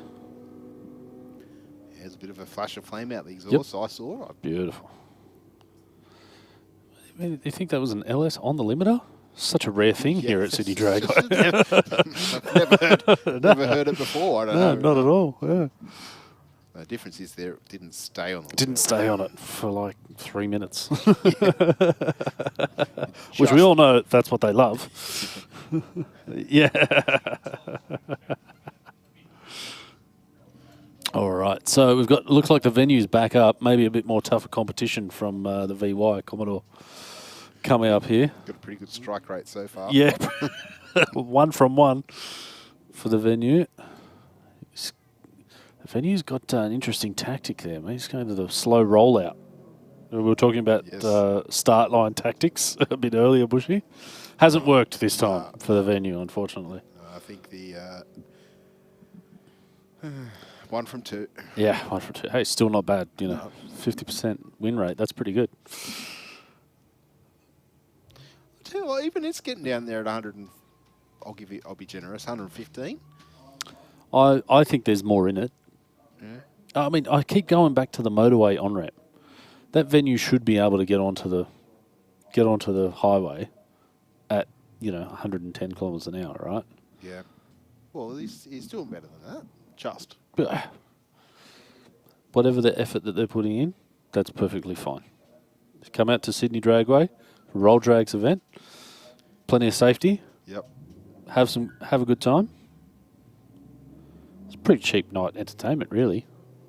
Yeah, what is it? Online is $50, I think, to enter your car. 60, I think, wasn't it? We should probably know, considering we're working here, Bushy. Yes, we're dropping the ball a little bit, aren't we? It's our first night doing this, Pat. Come on. It is our first time doing this. We're brand new at this. We haven't done this before all year. I'm pretty sure online before it was 50. I'm going to go back to... There was an email I saw. Oh, well. See previous notification. I was doing 5 other things as I read the email, though. Oh, That's my disclaimer. How is that possible, mate? We're men. We can't multitask. Well, that's my point exactly. I was trying to multitask. Oh, well, yeah. It's all about the effort, Bushy. Which, as you know, Pat, was mean that I've succeeded at doing nothing accurately. Correct. The Falcon Ute taking on the Golf this time around. Let's see what will transpire. The Falcon a little bit more speed carried on previous passes, but the Golf's out in front of the minute, and the Falcon around the for the win at the finish line. Yeah, I think the Golf backed right out of that because definitely down on speed at the big end. I think it's another thing that maybe we could probably point out as a bit of a hot tip, for people that are thinking about coming down to roll drags that maybe have never raced their car before or whatnot. Yep. This may seem like a really obvious thing, but make sure your tank's got some fuel in it. Because it wouldn't be the first time that we've seen a car. I'm not saying that's what happened to the Golf or anything like that. But we've definitely seen cars come out here before and they look like they're hitting a wall half track. Yes. Because they've got no fuel in the car. Well, I think you'd be surprised how quick, like when you're at full throttle, how fast you actually burn fuel. Even in modern cars like what we're seeing run down the racetrack here now. I mean, I saw on my Instagram feed only the other day, Pat, was I don't know where. The engine was sitting on not a dyno, but like a run-in jig. Yep. And it was just idling. And they had what looked to be like a 2-litre Coke bottle, had fuel in it, hose out the top. And basically, as soon as you touched the throttle, and it was carbureted, it wasn't blown or turboed, it was just carbureted, you could physically watch the fuel just disappear. In like 30 seconds of idling, it's chewed through 2 litres of fuel. Absolutely. Yeah, I think, and that's something that can sort of take you by surprise. Yes. You know, if you come out here and you go, a quarter of a tank normally lasts me a couple of days going to work. Yeah. You know, if you're in, say, like a modern 4-cylinder that's quite efficient. Yeah. And then you come out here and you're going flat out. It's not just the actual volume. You know, when it comes to a modified car especially, it's not the volume of fuel that you've got in the tank. It's what the little swirl pot where your fuel pump is that it can hold. You know, so a lot of people will take a car that's mildly modified and they'll change the fuel pump that's in that little factory hangar. Now, that factory fuel pump might be 200 litres per hour, and then someone that's got a little turbocharged engine might put a 500 litre per hour or 400 litre per hour fuel pump in there. Yep. All of a sudden, that volume of fuel that's around it disappears in no time when it's flat out. So, you know, by having more fuel in your tank, then you're going to make sure that that's being replenished. Yes. You know, the fuel system's got plenty of flow and it's all good to go. So, yeah, just, a tip for first timers, just make sure you've got, at least half a tank of fuel in the car. I think that'll get you through the night pretty well in most situations. But, if you're making 1,000 horsepower or so, bring some jerry cans. Yeah. Yeah.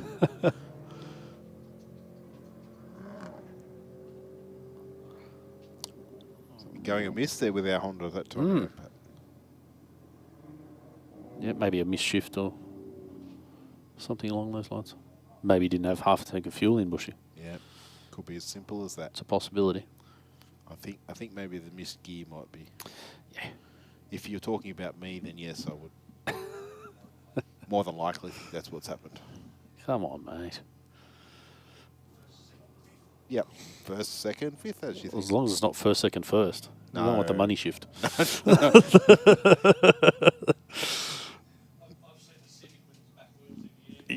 Yeah, there's been some shockers.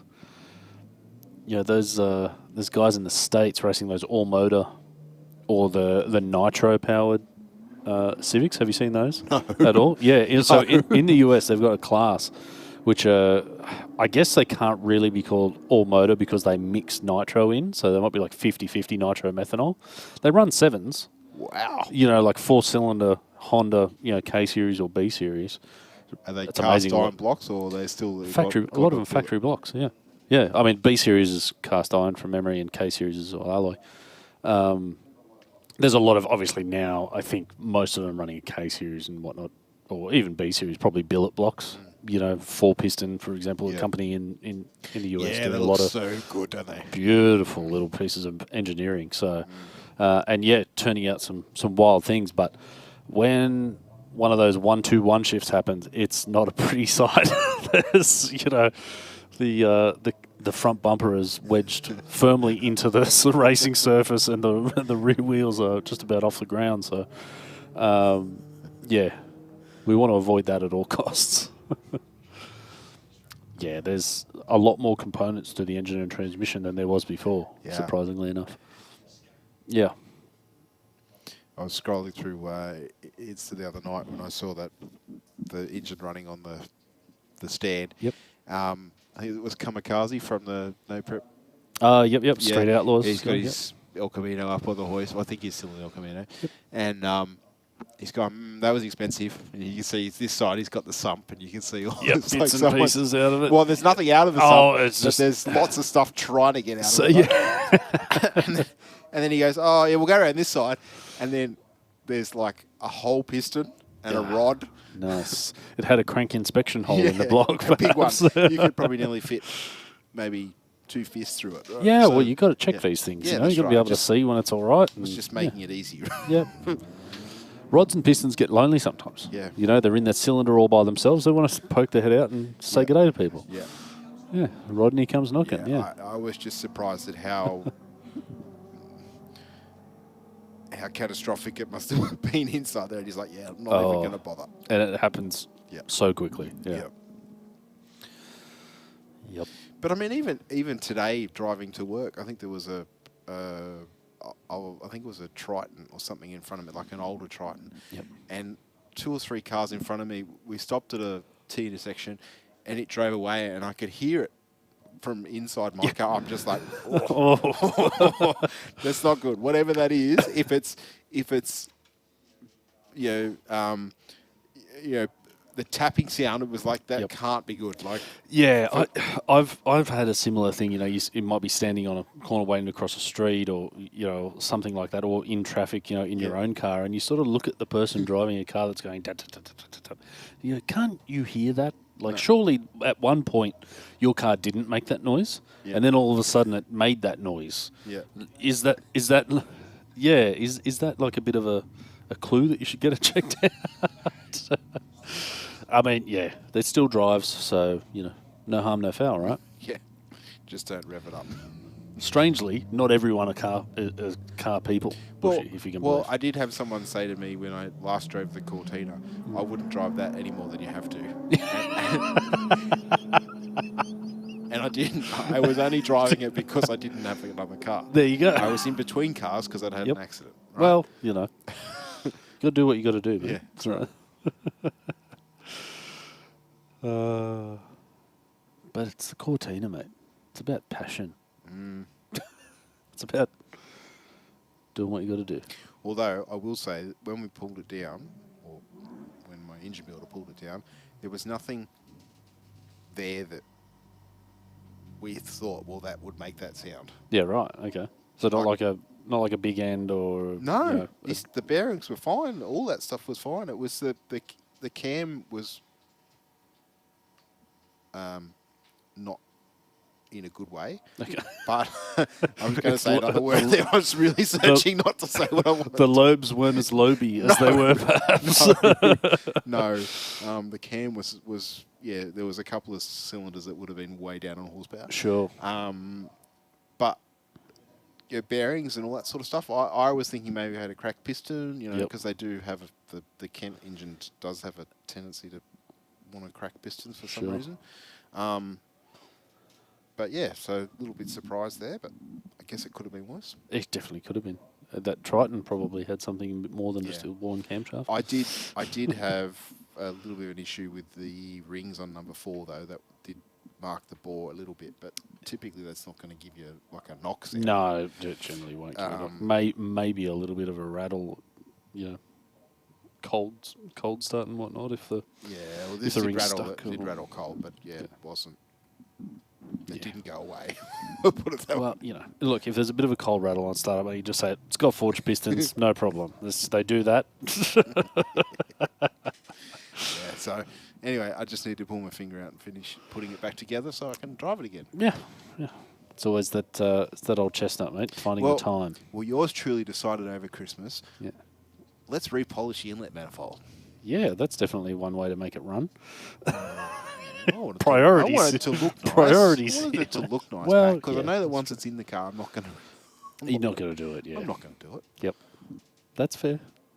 That's fair. Bushy. So now I think after a week or so, I've actually got my fingerprints back. Yeah. The old metal polish does do interesting things to human skin. Well, I'm not at the wet and dry bit yet either. So that's going to get worse. Cause it's going to get worse. Yeah. Yeah.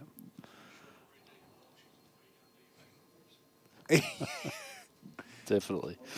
Well, guys, I think we're just waiting on a few cars to come back around into the staging lane, so we might just throw off to a couple of track sponsors. We'll be right back after these words. Whether you're building a street machine or a race car, Aeroflow Performance has a solution for you. Our ever-increasing range features boosted turbocharger systems, Bosch Motorsport products, X-Pro electrical systems, hoses and fittings, bang shift shifters, differential parts, and fabrication components. You can see it all on aeroflowperformance.com.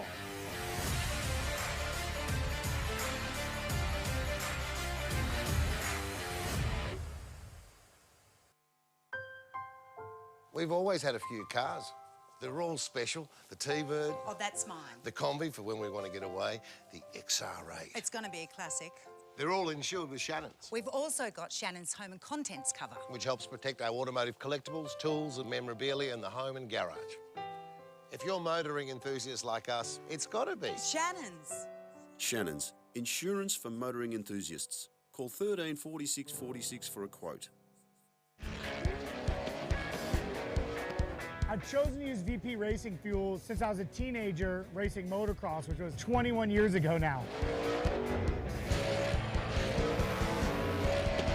I just have a really personal trust with VP Racing fuels. Running on the ragged edge of blowing up and not, a lot of it has to do with the race fuel, and that's what we rely on, VP Racing fuels. VP has been making racing fuel for 43 years. They're the official fuel of multiple top series globally. No matter where we are in the world, no matter what fuel we need, it's always consistent. It's always perfect and exactly what we're expecting and our tuners expecting. They support myself, my Drift Alliance bros, and for that, I'm extremely thankful. Keep making amazing fuels, and we'll keep out there having fun.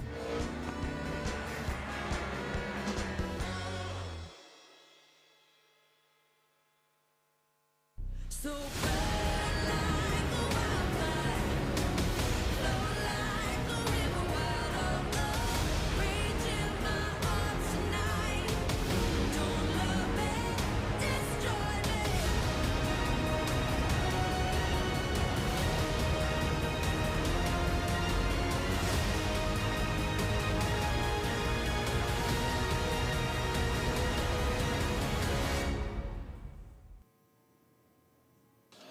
And as you would have seen on that wonderful advertisement, the NDRC Australia Day Nationals is coming up next weekend, 26th and 27th of January.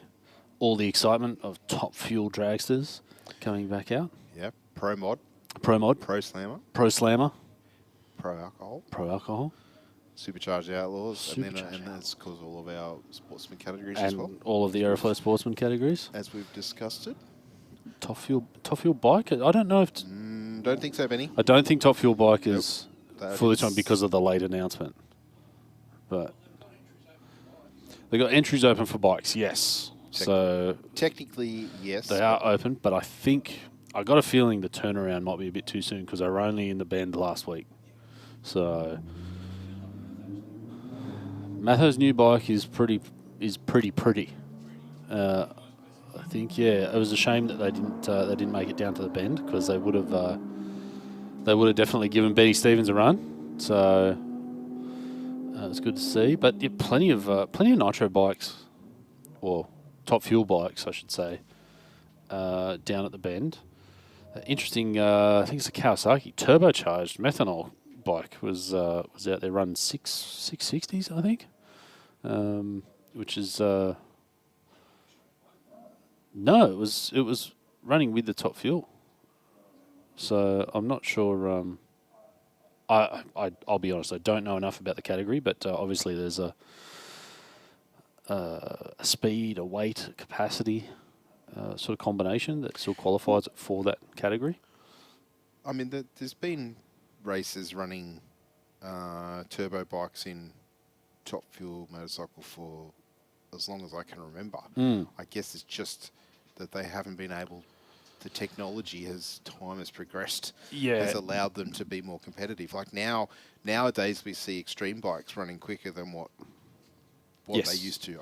I think the guy's name that I used to watch up at Willowbank, and I think everybody used to want him to get down to the racetrack because it'd do an awesome burnout. Yep. You know, all the pre-stage, you'd be up on the two-step? on the wastegate and all that sort of stuff into stage, and the minute he'd put load on it, it just and that was it. You know, it's like yeah.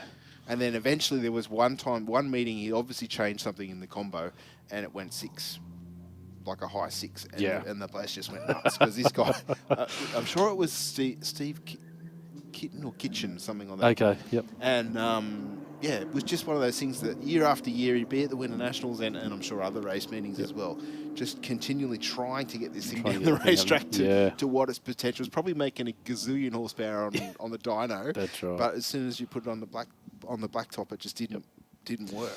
Yeah, it's definitely tricky to get the right amount of torque into a turbo engine off the line to get that big tyre to work. Yeah, where now we see those sorts of times getting run by the extreme bikes. Yep. You know, and I'm sure that having that little bit of wheel spin through having the little tyre is what's certainly aiding them in actually.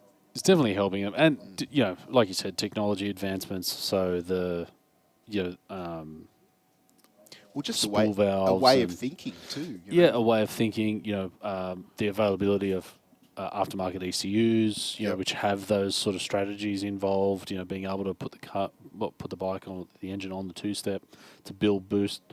You know, fresh air spool valves in some cases, which are bypassing air to drive the turbine. All those sorts of things are definitely, and you know, all of these things have shown us how turbocharged engine combinations in cars as well. Yes. Obviously, have been able to. Yeah, that's why you've got a 3.2 litre or a 3 litre engine, 6-cylinder, making 2,500 horsepower at Summernats. You know, just recently, like the Matooks guys. VL? Yeah, the McDaddy VL from the Matook stable. You know, that's all of that technology is building. You know, around turbocharged combinations to make them work, and it's just a shame that the turbine wheels in a turbocharger can't put up with nitro fuel, because that would be exciting. Well, I think the nitro we've discussed before needs load to work, and unfortunately the turbo application. Well, I mean, needs load, but you could make it work. You can make it work if you could not melt the back half of the turbo. That's probably the biggest issue, right? Like, you're normally talking like 600 to 800 degrees, Celsius in a turbo application. But nitro sort of like doubles that. so they need some make it out of something other than cast iron, is what you're saying. I mean, the turbines often are have a component of Inconel in them, which is obviously very hot, very heat resistant, but it's not at the same level. I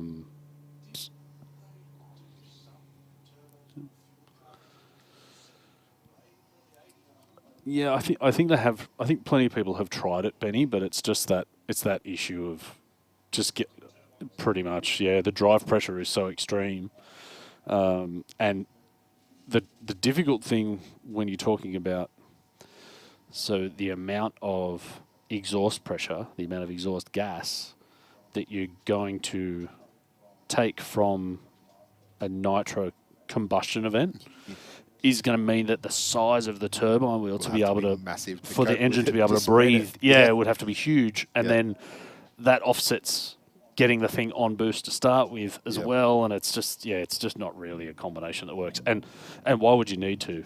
No. When you can just put a 1471 on top of a Hemi, and run well into the threes and well over 300 mile per hour. So, I don't think it's a case of we need to find a way for that to work. I think it's just a case of people trying to do it. And there was a guy recently in the States that had a funny car with a twin turbo setup, methanol obviously powered, but it was just a sort of an exercise of trying to do it, I guess, rather than anything.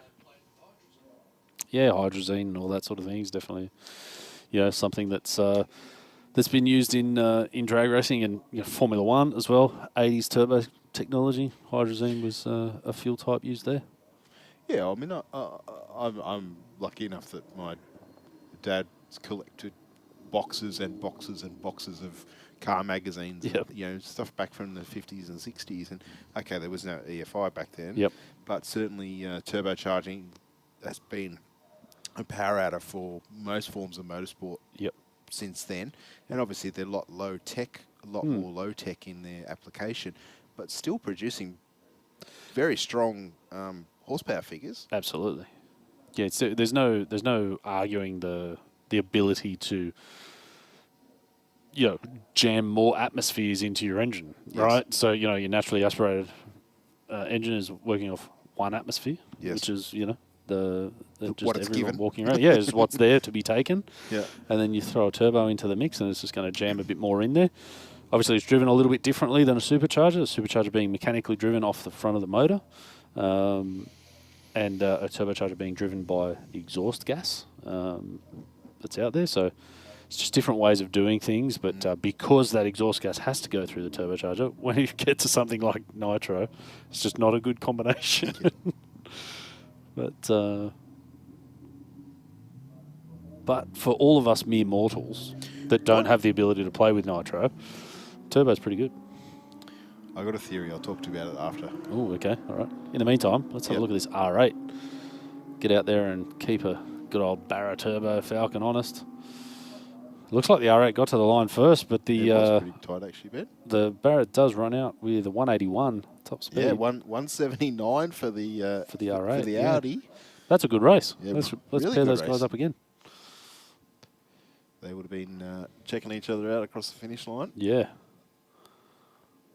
There's definitely a bit of bragging rights there with the humble Aussie Falcon taking it to the big dollar Euro car. It's bone stock, mate. What are you talking about? Yeah, stock as a rock. For sure. What's your theory, Bushy? I'm wondering, and I know that the nitro car probably doesn't work as well if you ran anything other than a set of zoomies on it. Yep. But if you ran a longer, we'll say exhaust system, rather than a set of zoomies, that would save you if you could. Oh, allow the turbo to work? Yeah, it would cool the gases a little bit.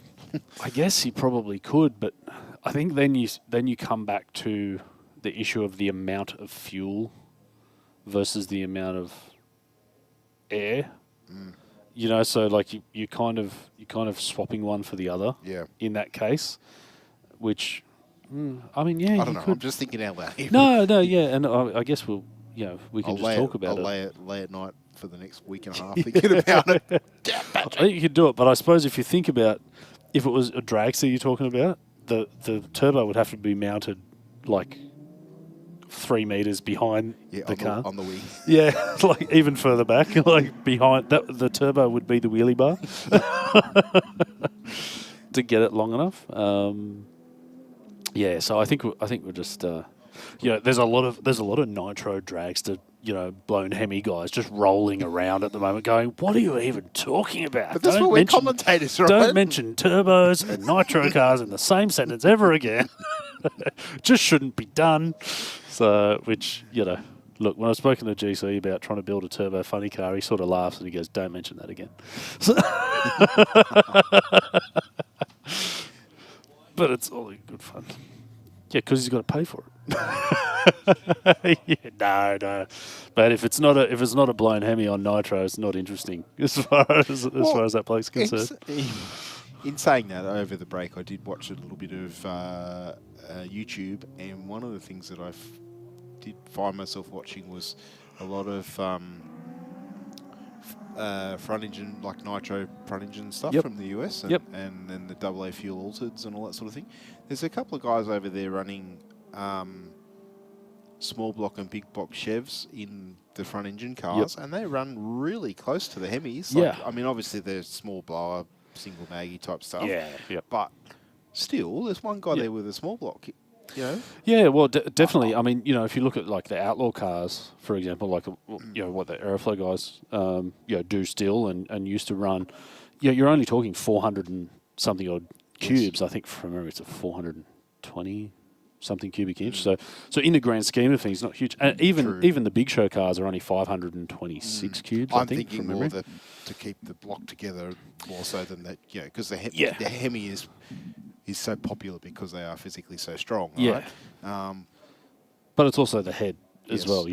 Obviously they get the name Hemi because of the hemispherical combustion chamber there, and you need a good size combustion chamber when you're talking about that kind of fuel. So, but yeah, there's nothing wrong with a small block or a big block still being able to do it, particularly in that nostalgia style sort of category, because we're not talking 1471 blowers. We're not talking huge boost levels and whatnot. In saying that, I have a feeling when they interviewed him, he does hurt a lot of stuff. Yeah.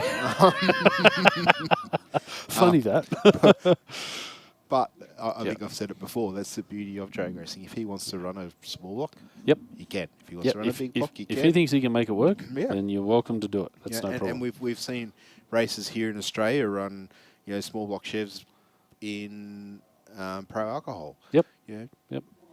Well, like we were saying before, be competitive nowadays, just because the technology of a Hemi has moved forward a little bit further forward, and the availability of parts, and found that you can rev them a bit harder if you do X, Y, Z. Yep. You know, back when I was racing in the mid to late 90s, there was a couple of guys running small blocks, and they were very competitive against the Hemis, and I'm sure that they heard a lot of stuff too. Yeah, like definitely. Not denying that. And look, it's just one of those things, like you said, technology develops, you know, the availability of aftermarket blocks with raised cam locations and, you know, different valve angle cylinder heads and, you know, all that sort of thing. There's a limit to what your factory stuff, you know, which in the 60s and 70s, there wasn't a great deal of aftermarket. That's what it was. Yeah, you know, it was you got to make do with the best that's available from the manufacturer. Going back to those times, like listen to Dad talking about people. Oh, this guy was one of the first to have a small block Chev. You know, like we take our generation takes that for granted. That why didn't everybody have availability to that? Because they didn't. Like back then, it was if you had a Y block, you know, 250 cubes or whatever it was. Yeah. You know, lucky to probably make, I don't know, 80 horsepower. Oh, that's probably a little bit harsh, but well, but in a factory tuner. Yeah, you know, factory, like just out of the factory. Yeah. Factory probably wasn't too far away from that. Yep. Don't hate me if I'm wrong. No, but the point that I'm making is that, you know, as parts become available, you know, the only way you got a small block Chev back then was you bought a car from the US, or you imported the engine. That was it, and that would have been a huge amount of money back then. Definitely. Like, it's not like today where you jump on the internet and I want one of them. Or they were up until recently, you know, like. The LS was fitted to Commodores, you know, so there was 1,000 of them around, you know, at any point. So it was easily accessible, you know. That was simple. So, yeah, drag racing, you know, and hot rodding has always been take what you can that's going to make the power and get the job done and use it, you know. So, and that's still the case to an extent. It's just, you know, now there's a lot more options out there because of the aftermarket supply. So, it's. And there's still plenty of people, rightly so, that have their favourite engine too. Oh, definitely. Yeah. And I think that's the thing, is that by having the availability or the option to run that engine against one another, that's kind of what makes it interesting. Definitely. Like you can take, this is a good Holden versus Ford battle here. We've got a pretty close PBs for these two cars as well, so we'll see how the Ute and the FGX.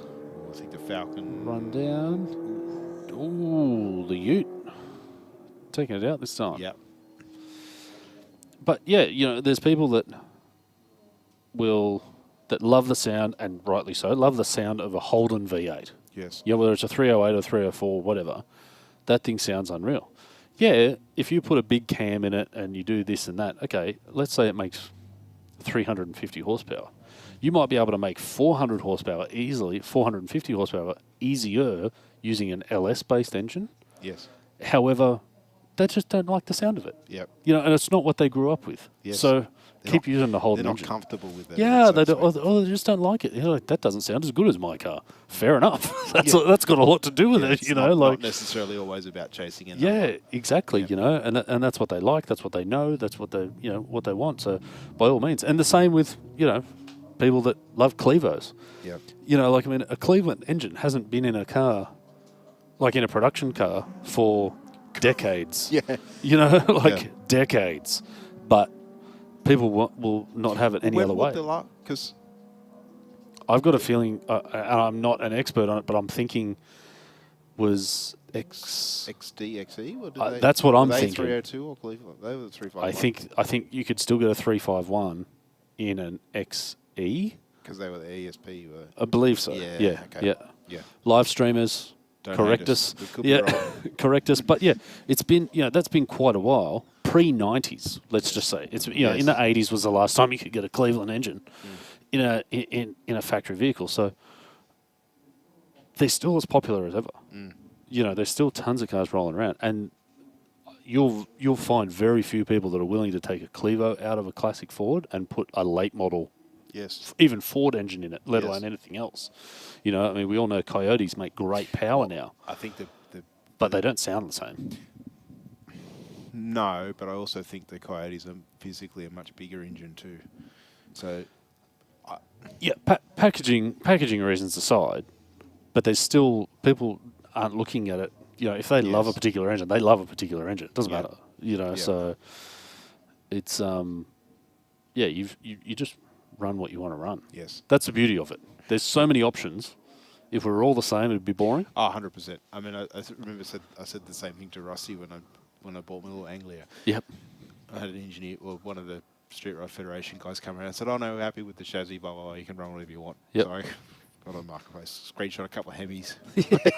What about that? never mind actually fitting it in the car, but Yep. you know that would have been great. Yeah, why not? Because Right, there was yeah. like a water jacketed one on there at the time, but certainly not necessarily practical for such a small car, but still pretty cool. Yeah, but absolutely. yeah, 100% I understand what you're saying, but I think in being able to convert a car from a particular engine to another, I mean the Barra swap isn't sticking with the Ford swaps, I guess the Barra swap has been somewhat popular, but they are a physically big engine. They're physically tall. I think that's the main thing. Like the roots of the Barra engine go all the way back to the 60s. With, Yes. The 250.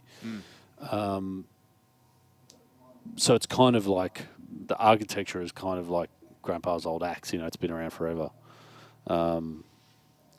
And I think from memory, like a starter motor for a Barra is the same from like 1966 all the way through to like before FG, so like 2007. Yeah, wow. It's the same part number to go all the way through. So there's a lot of history there. So if you've got an XD, for example, that had a 6-cylinder in it, the only issue that you really have to overcome if you're putting that twin cam is the height. Yes. Because the motor is overall taller. The head and everything, yeah. So yeah, it's definitely a lot easier. But yeah, so many different options out there. Yeah, and what do we always say, Bushy? If it's fast, it's cool. Yes. That's what I always say anyway. Yes. Like, I don't really care how it gets there. If it's fast, I like it.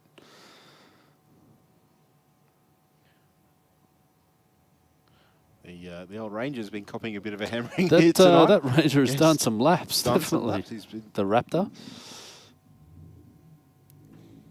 It's he's white. Strangely enough, my wife just got a new company vehicle. She works for a company that does skylight things, and she just got a new Raptor, not a Raptor, a Ranger, a new Ranger that's white. I wonder if we can maybe bring it in and park it next to a Raptor somewhere and just swap and no one will notice. No. No. I don't think anybody will notice. Nah, not at all. White, Ranger, 4-door. Except maybe the Raptor owner. Yeah, don't worry about him. Well, if we can actually get away with that swap, he's not going to catch us.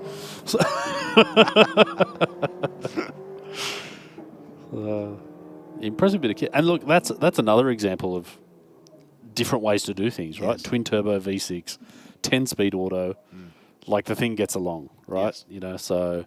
and if it works for you, it works for you. Yes. Yeah, that's cool. And there's a huge tuning, market out there for them already.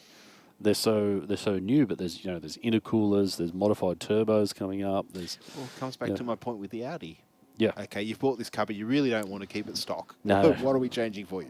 Well, it's like any dual cab, right? Like you can't have standard wheels, tires, and on a Hilux or a Ranger or anything like that. You got to put bigger wheels and tires on. You got to put bull bar, all that sort of thing.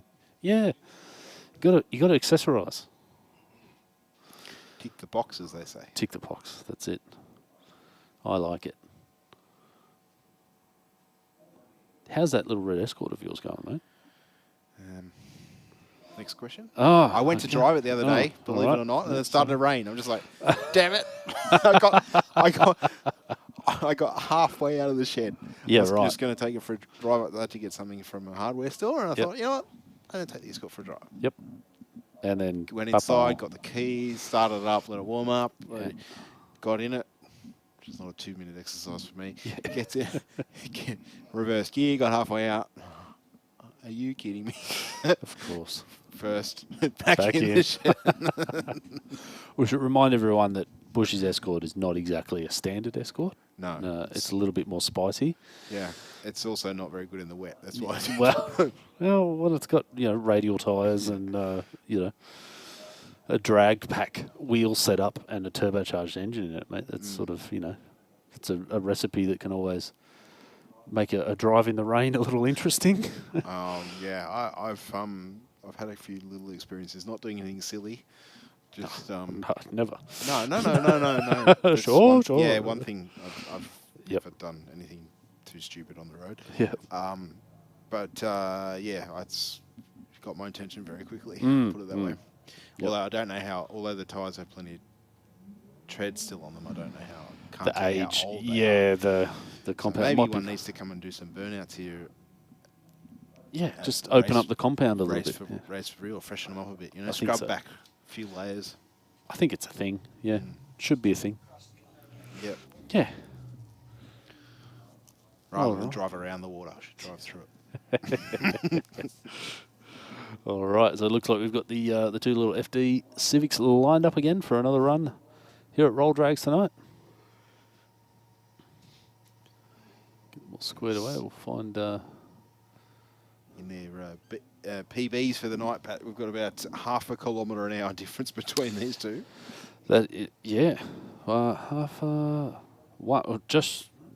Just shy of 1 kilometre, exactly. 140.85 to 139.86. Oh, sorry, I was being dyslexic. 0.99 of a kilometre difference between the two. Let's see how closely the FD twins can run this time. Go. Oh, that was a good reaction time, Bushy.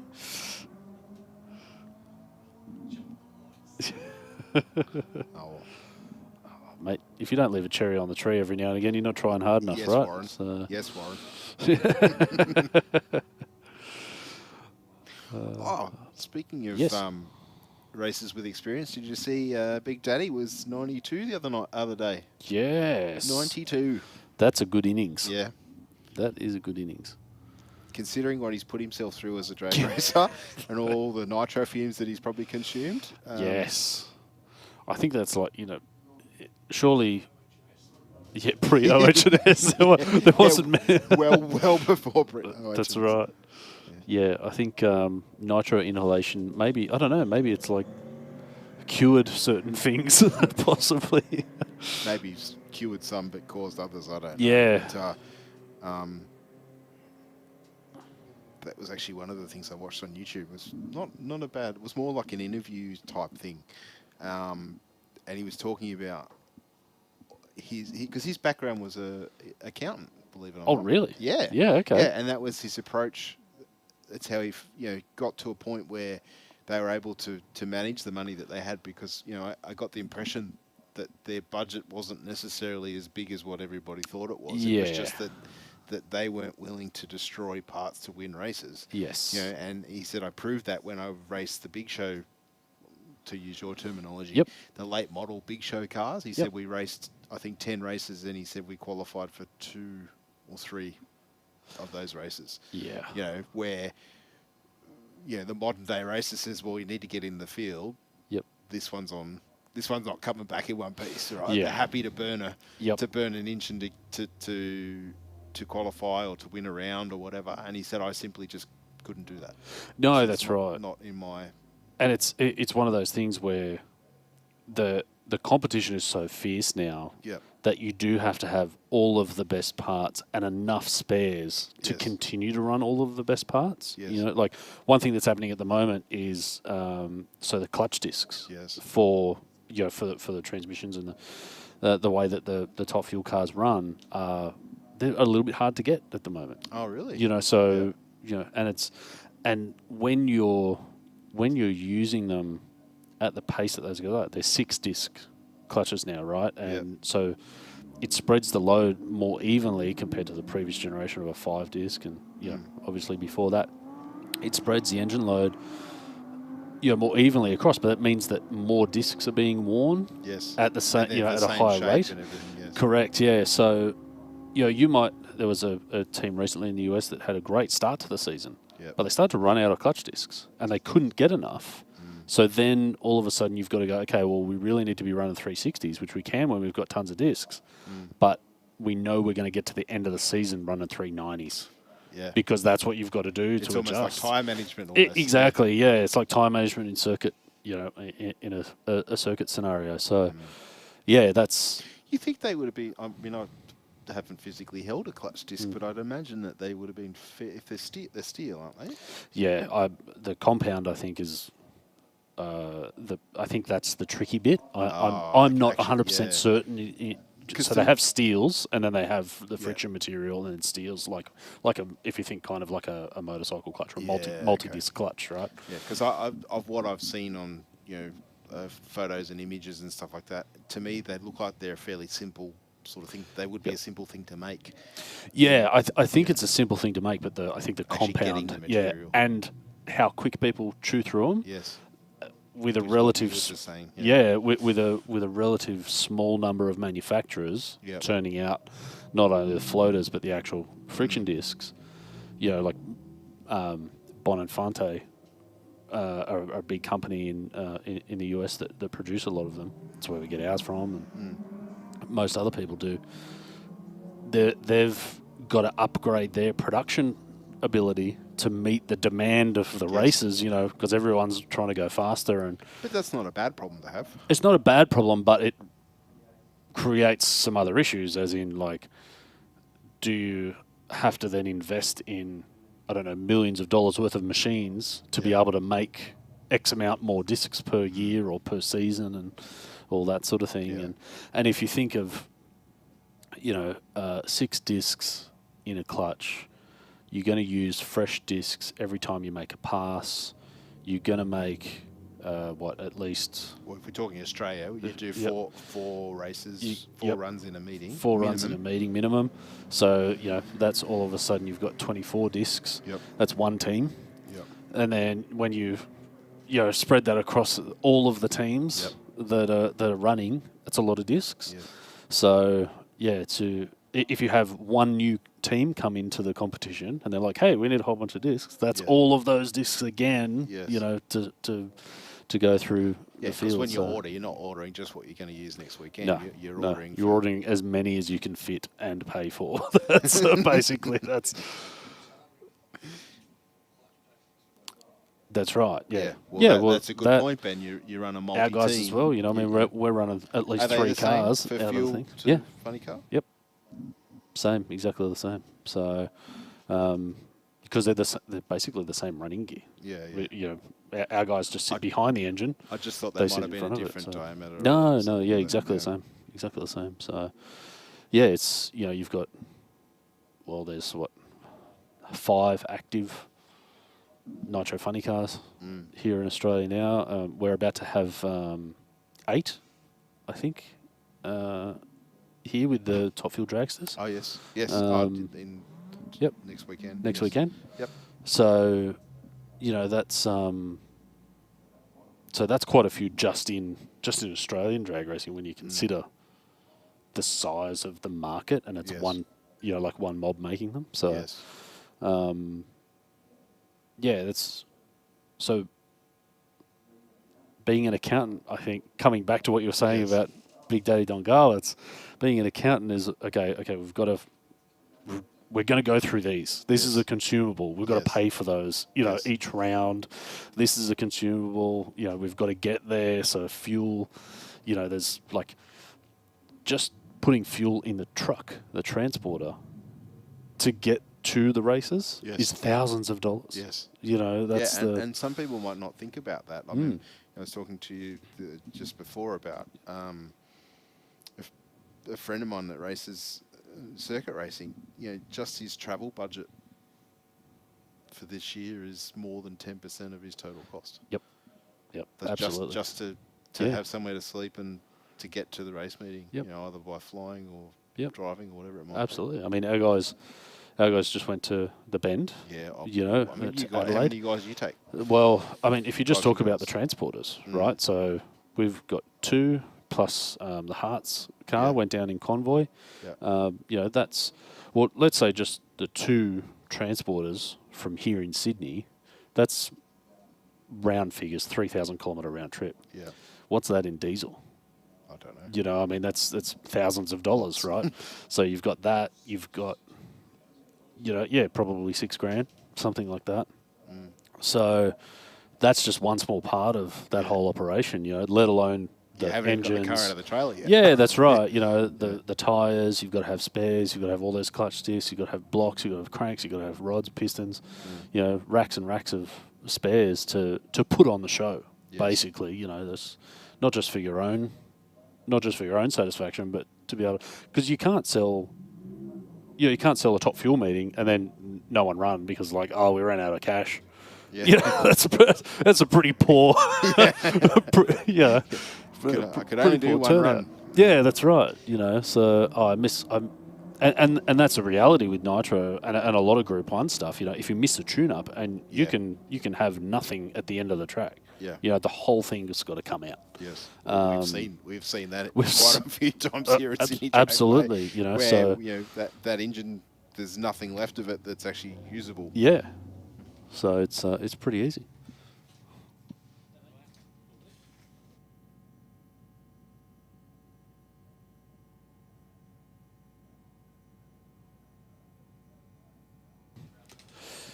Yeah.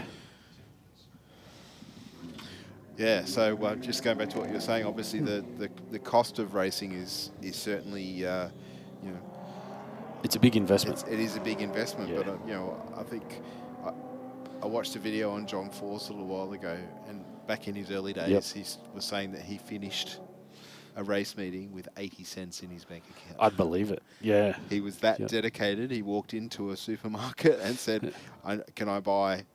He hadn't eaten. Yep. Can I buy slices of bread, not a loaf? Yeah. Can I buy slices of bread? Yep. And, you know, like a salami or ham or something to put on it. Yep. That's, yeah. But followed his passion. Yep. And depending on what internet website you choose to believe, he is now worth somewhere between $15 and $20 million.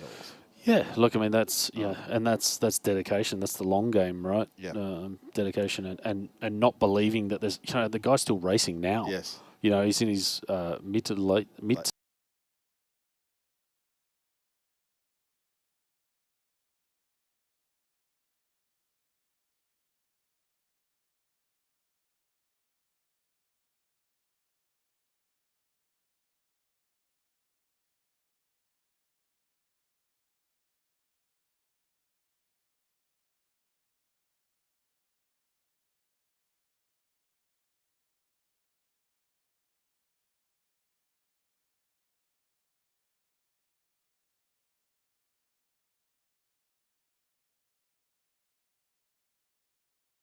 Him to actually continue to do this. Like, I don't know how long Castrol's been with him, but certainly probably 95% of his career. A long time. You know, and I dare say that now there's probably not even too much negotiation goes on at renewal time. You know, like if he's still getting results and the partnership's been that. Yeah, long. well, I think they've rolled off a bit. I don't think they're a primary sponsor anymore. Yeah, okay. But that's just the. Yep. There's a bit of that. I mean, look, I think that's the nature of American drag racing. There's so much exposure that you do have the ability to market to multiple large sponsors, you know, naming rights sponsors and whatnot. So and people that don't necessarily have anything to do with drag racing necessarily. That's right. Which is great. A good opportunity to have that. Definitely. You know, I mean, like Mellow Yellow. It's a soft drink. Yeah, but they were naming rights sponsor for the category. Yes. At one point, you know, so because there's so many eyes on drag racing in America, they justify it. They're like, okay, well, we're going to get a whole bunch of people. I didn't try it, but when we went to the US, one of the people was with his guy. I'm going to have a Mellow Yellow. Yeah. He drank it and he's like, oh, holy moly, it's terrible. But anyway. The marketing worked, that right? Was his opinion. Well, I think he was going back to the Days of Thunder. Oh, yeah, Days of Thunder, NASCAR stuff. Tom Cruise and etc. Because I think that car was a Mellow Yellow. Yeah, that's right. And he's similar vintage to you. He drank it. He's something. I can't believe that's. Maybe that's why they advertise so hard, because they need to sell it. But anyway, I mean, everybody has different tastes in lots of things, but definitely food being no different. No, definitely, yeah, that's the case. But yeah, no, it's definitely definitely a lot of things that go into making those, those big teams and big operations happen. So, and it all starts with dedication and being passionate about. I don't think anybody gets to the top of the game without having that dedication. I mean, having money helps, but you still need the drive to want to make it happen. To be out in the shed at whatever hour it needs to be, 7 nights a week to make sure everything's right. And the faster your car that you run, the more maintenance that it needs, the more time that it. That's right. demands. The more consumables you find, and that's again you go back to these nitro cars, and for me, I've put a set of rods and pistons in my car, and I hope they last as long as they can. Yes. You know what I mean? Whereas when you're throwing a rack in a funny car, it's like, well, we're going to measure those when we come back from this pass, and they'll be shorter. And we might be able to get another. We might be able to use them again in a different combination when we're running a larger head gasket or whatever it is, or a smaller head gasket. Or when the elevation is different. So all of a sudden a massive alloy rod becomes a consumable, which you just don't even. That's just not a thing when you're when you're an entry level sort of guy. The mortal man doesn't think that way. It's it takes a lot to be to want to step foot in that. So coming back to entering that sort of level, if you can buy one engine and one car and one set of wheels and everything, that's not the category you should be running in. No. You know what I mean? So, and that's the same with any motorsport or almost any sport. If you want to be at the top of the tree, well, there's a very large entry entry fee. So, but the great thing about drag racing is there's all sorts of entries. Options. There's multiple levels of entry. As we've spoken about, anything, here on Wednesday nights and Thursday nights, you can come down with a completely standard. There's a Hyundai venue out here, completely stock as a rock. They came down and had a crack at it. They've got to win. Yep, they got to win. That's right. That's right. So plenty of options out there for that one. Well, Bushy, I think, mate. Well, we have a line of cars in the got a line of cars. I've got to feel this row of cars in the stage might be our last run for the evening. Yeah, we're just told that we finish around 9 p.m. Yep. So as those cars just scroll on through.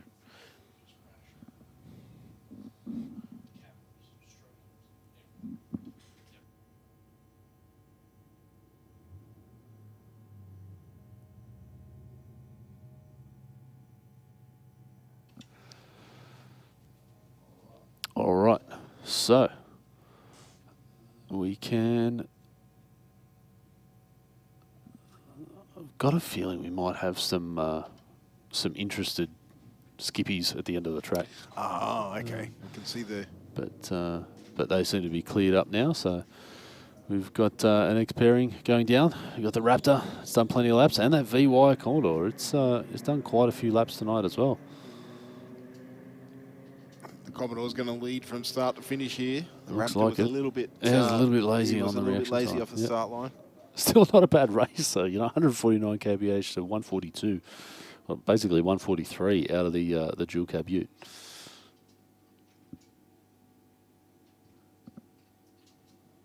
All right, we've got the Audi pairing coming up next. R8 versus the RS3. Have we got passengers in both of these cars, possibly? No, it looks like they're sans passenger. All right, let's see. Well, the RS3's eager. Holding pace with the R8. Green light, off we go. That little RS3 is very aggressive. Let's see if the long legs on the R8 can pull it back. Looks like it does. 179 kilometers per hour to 174. He's doing pretty good with half the cylinders. Yeah, You know, both those guys. V10 versus 5-cylinder.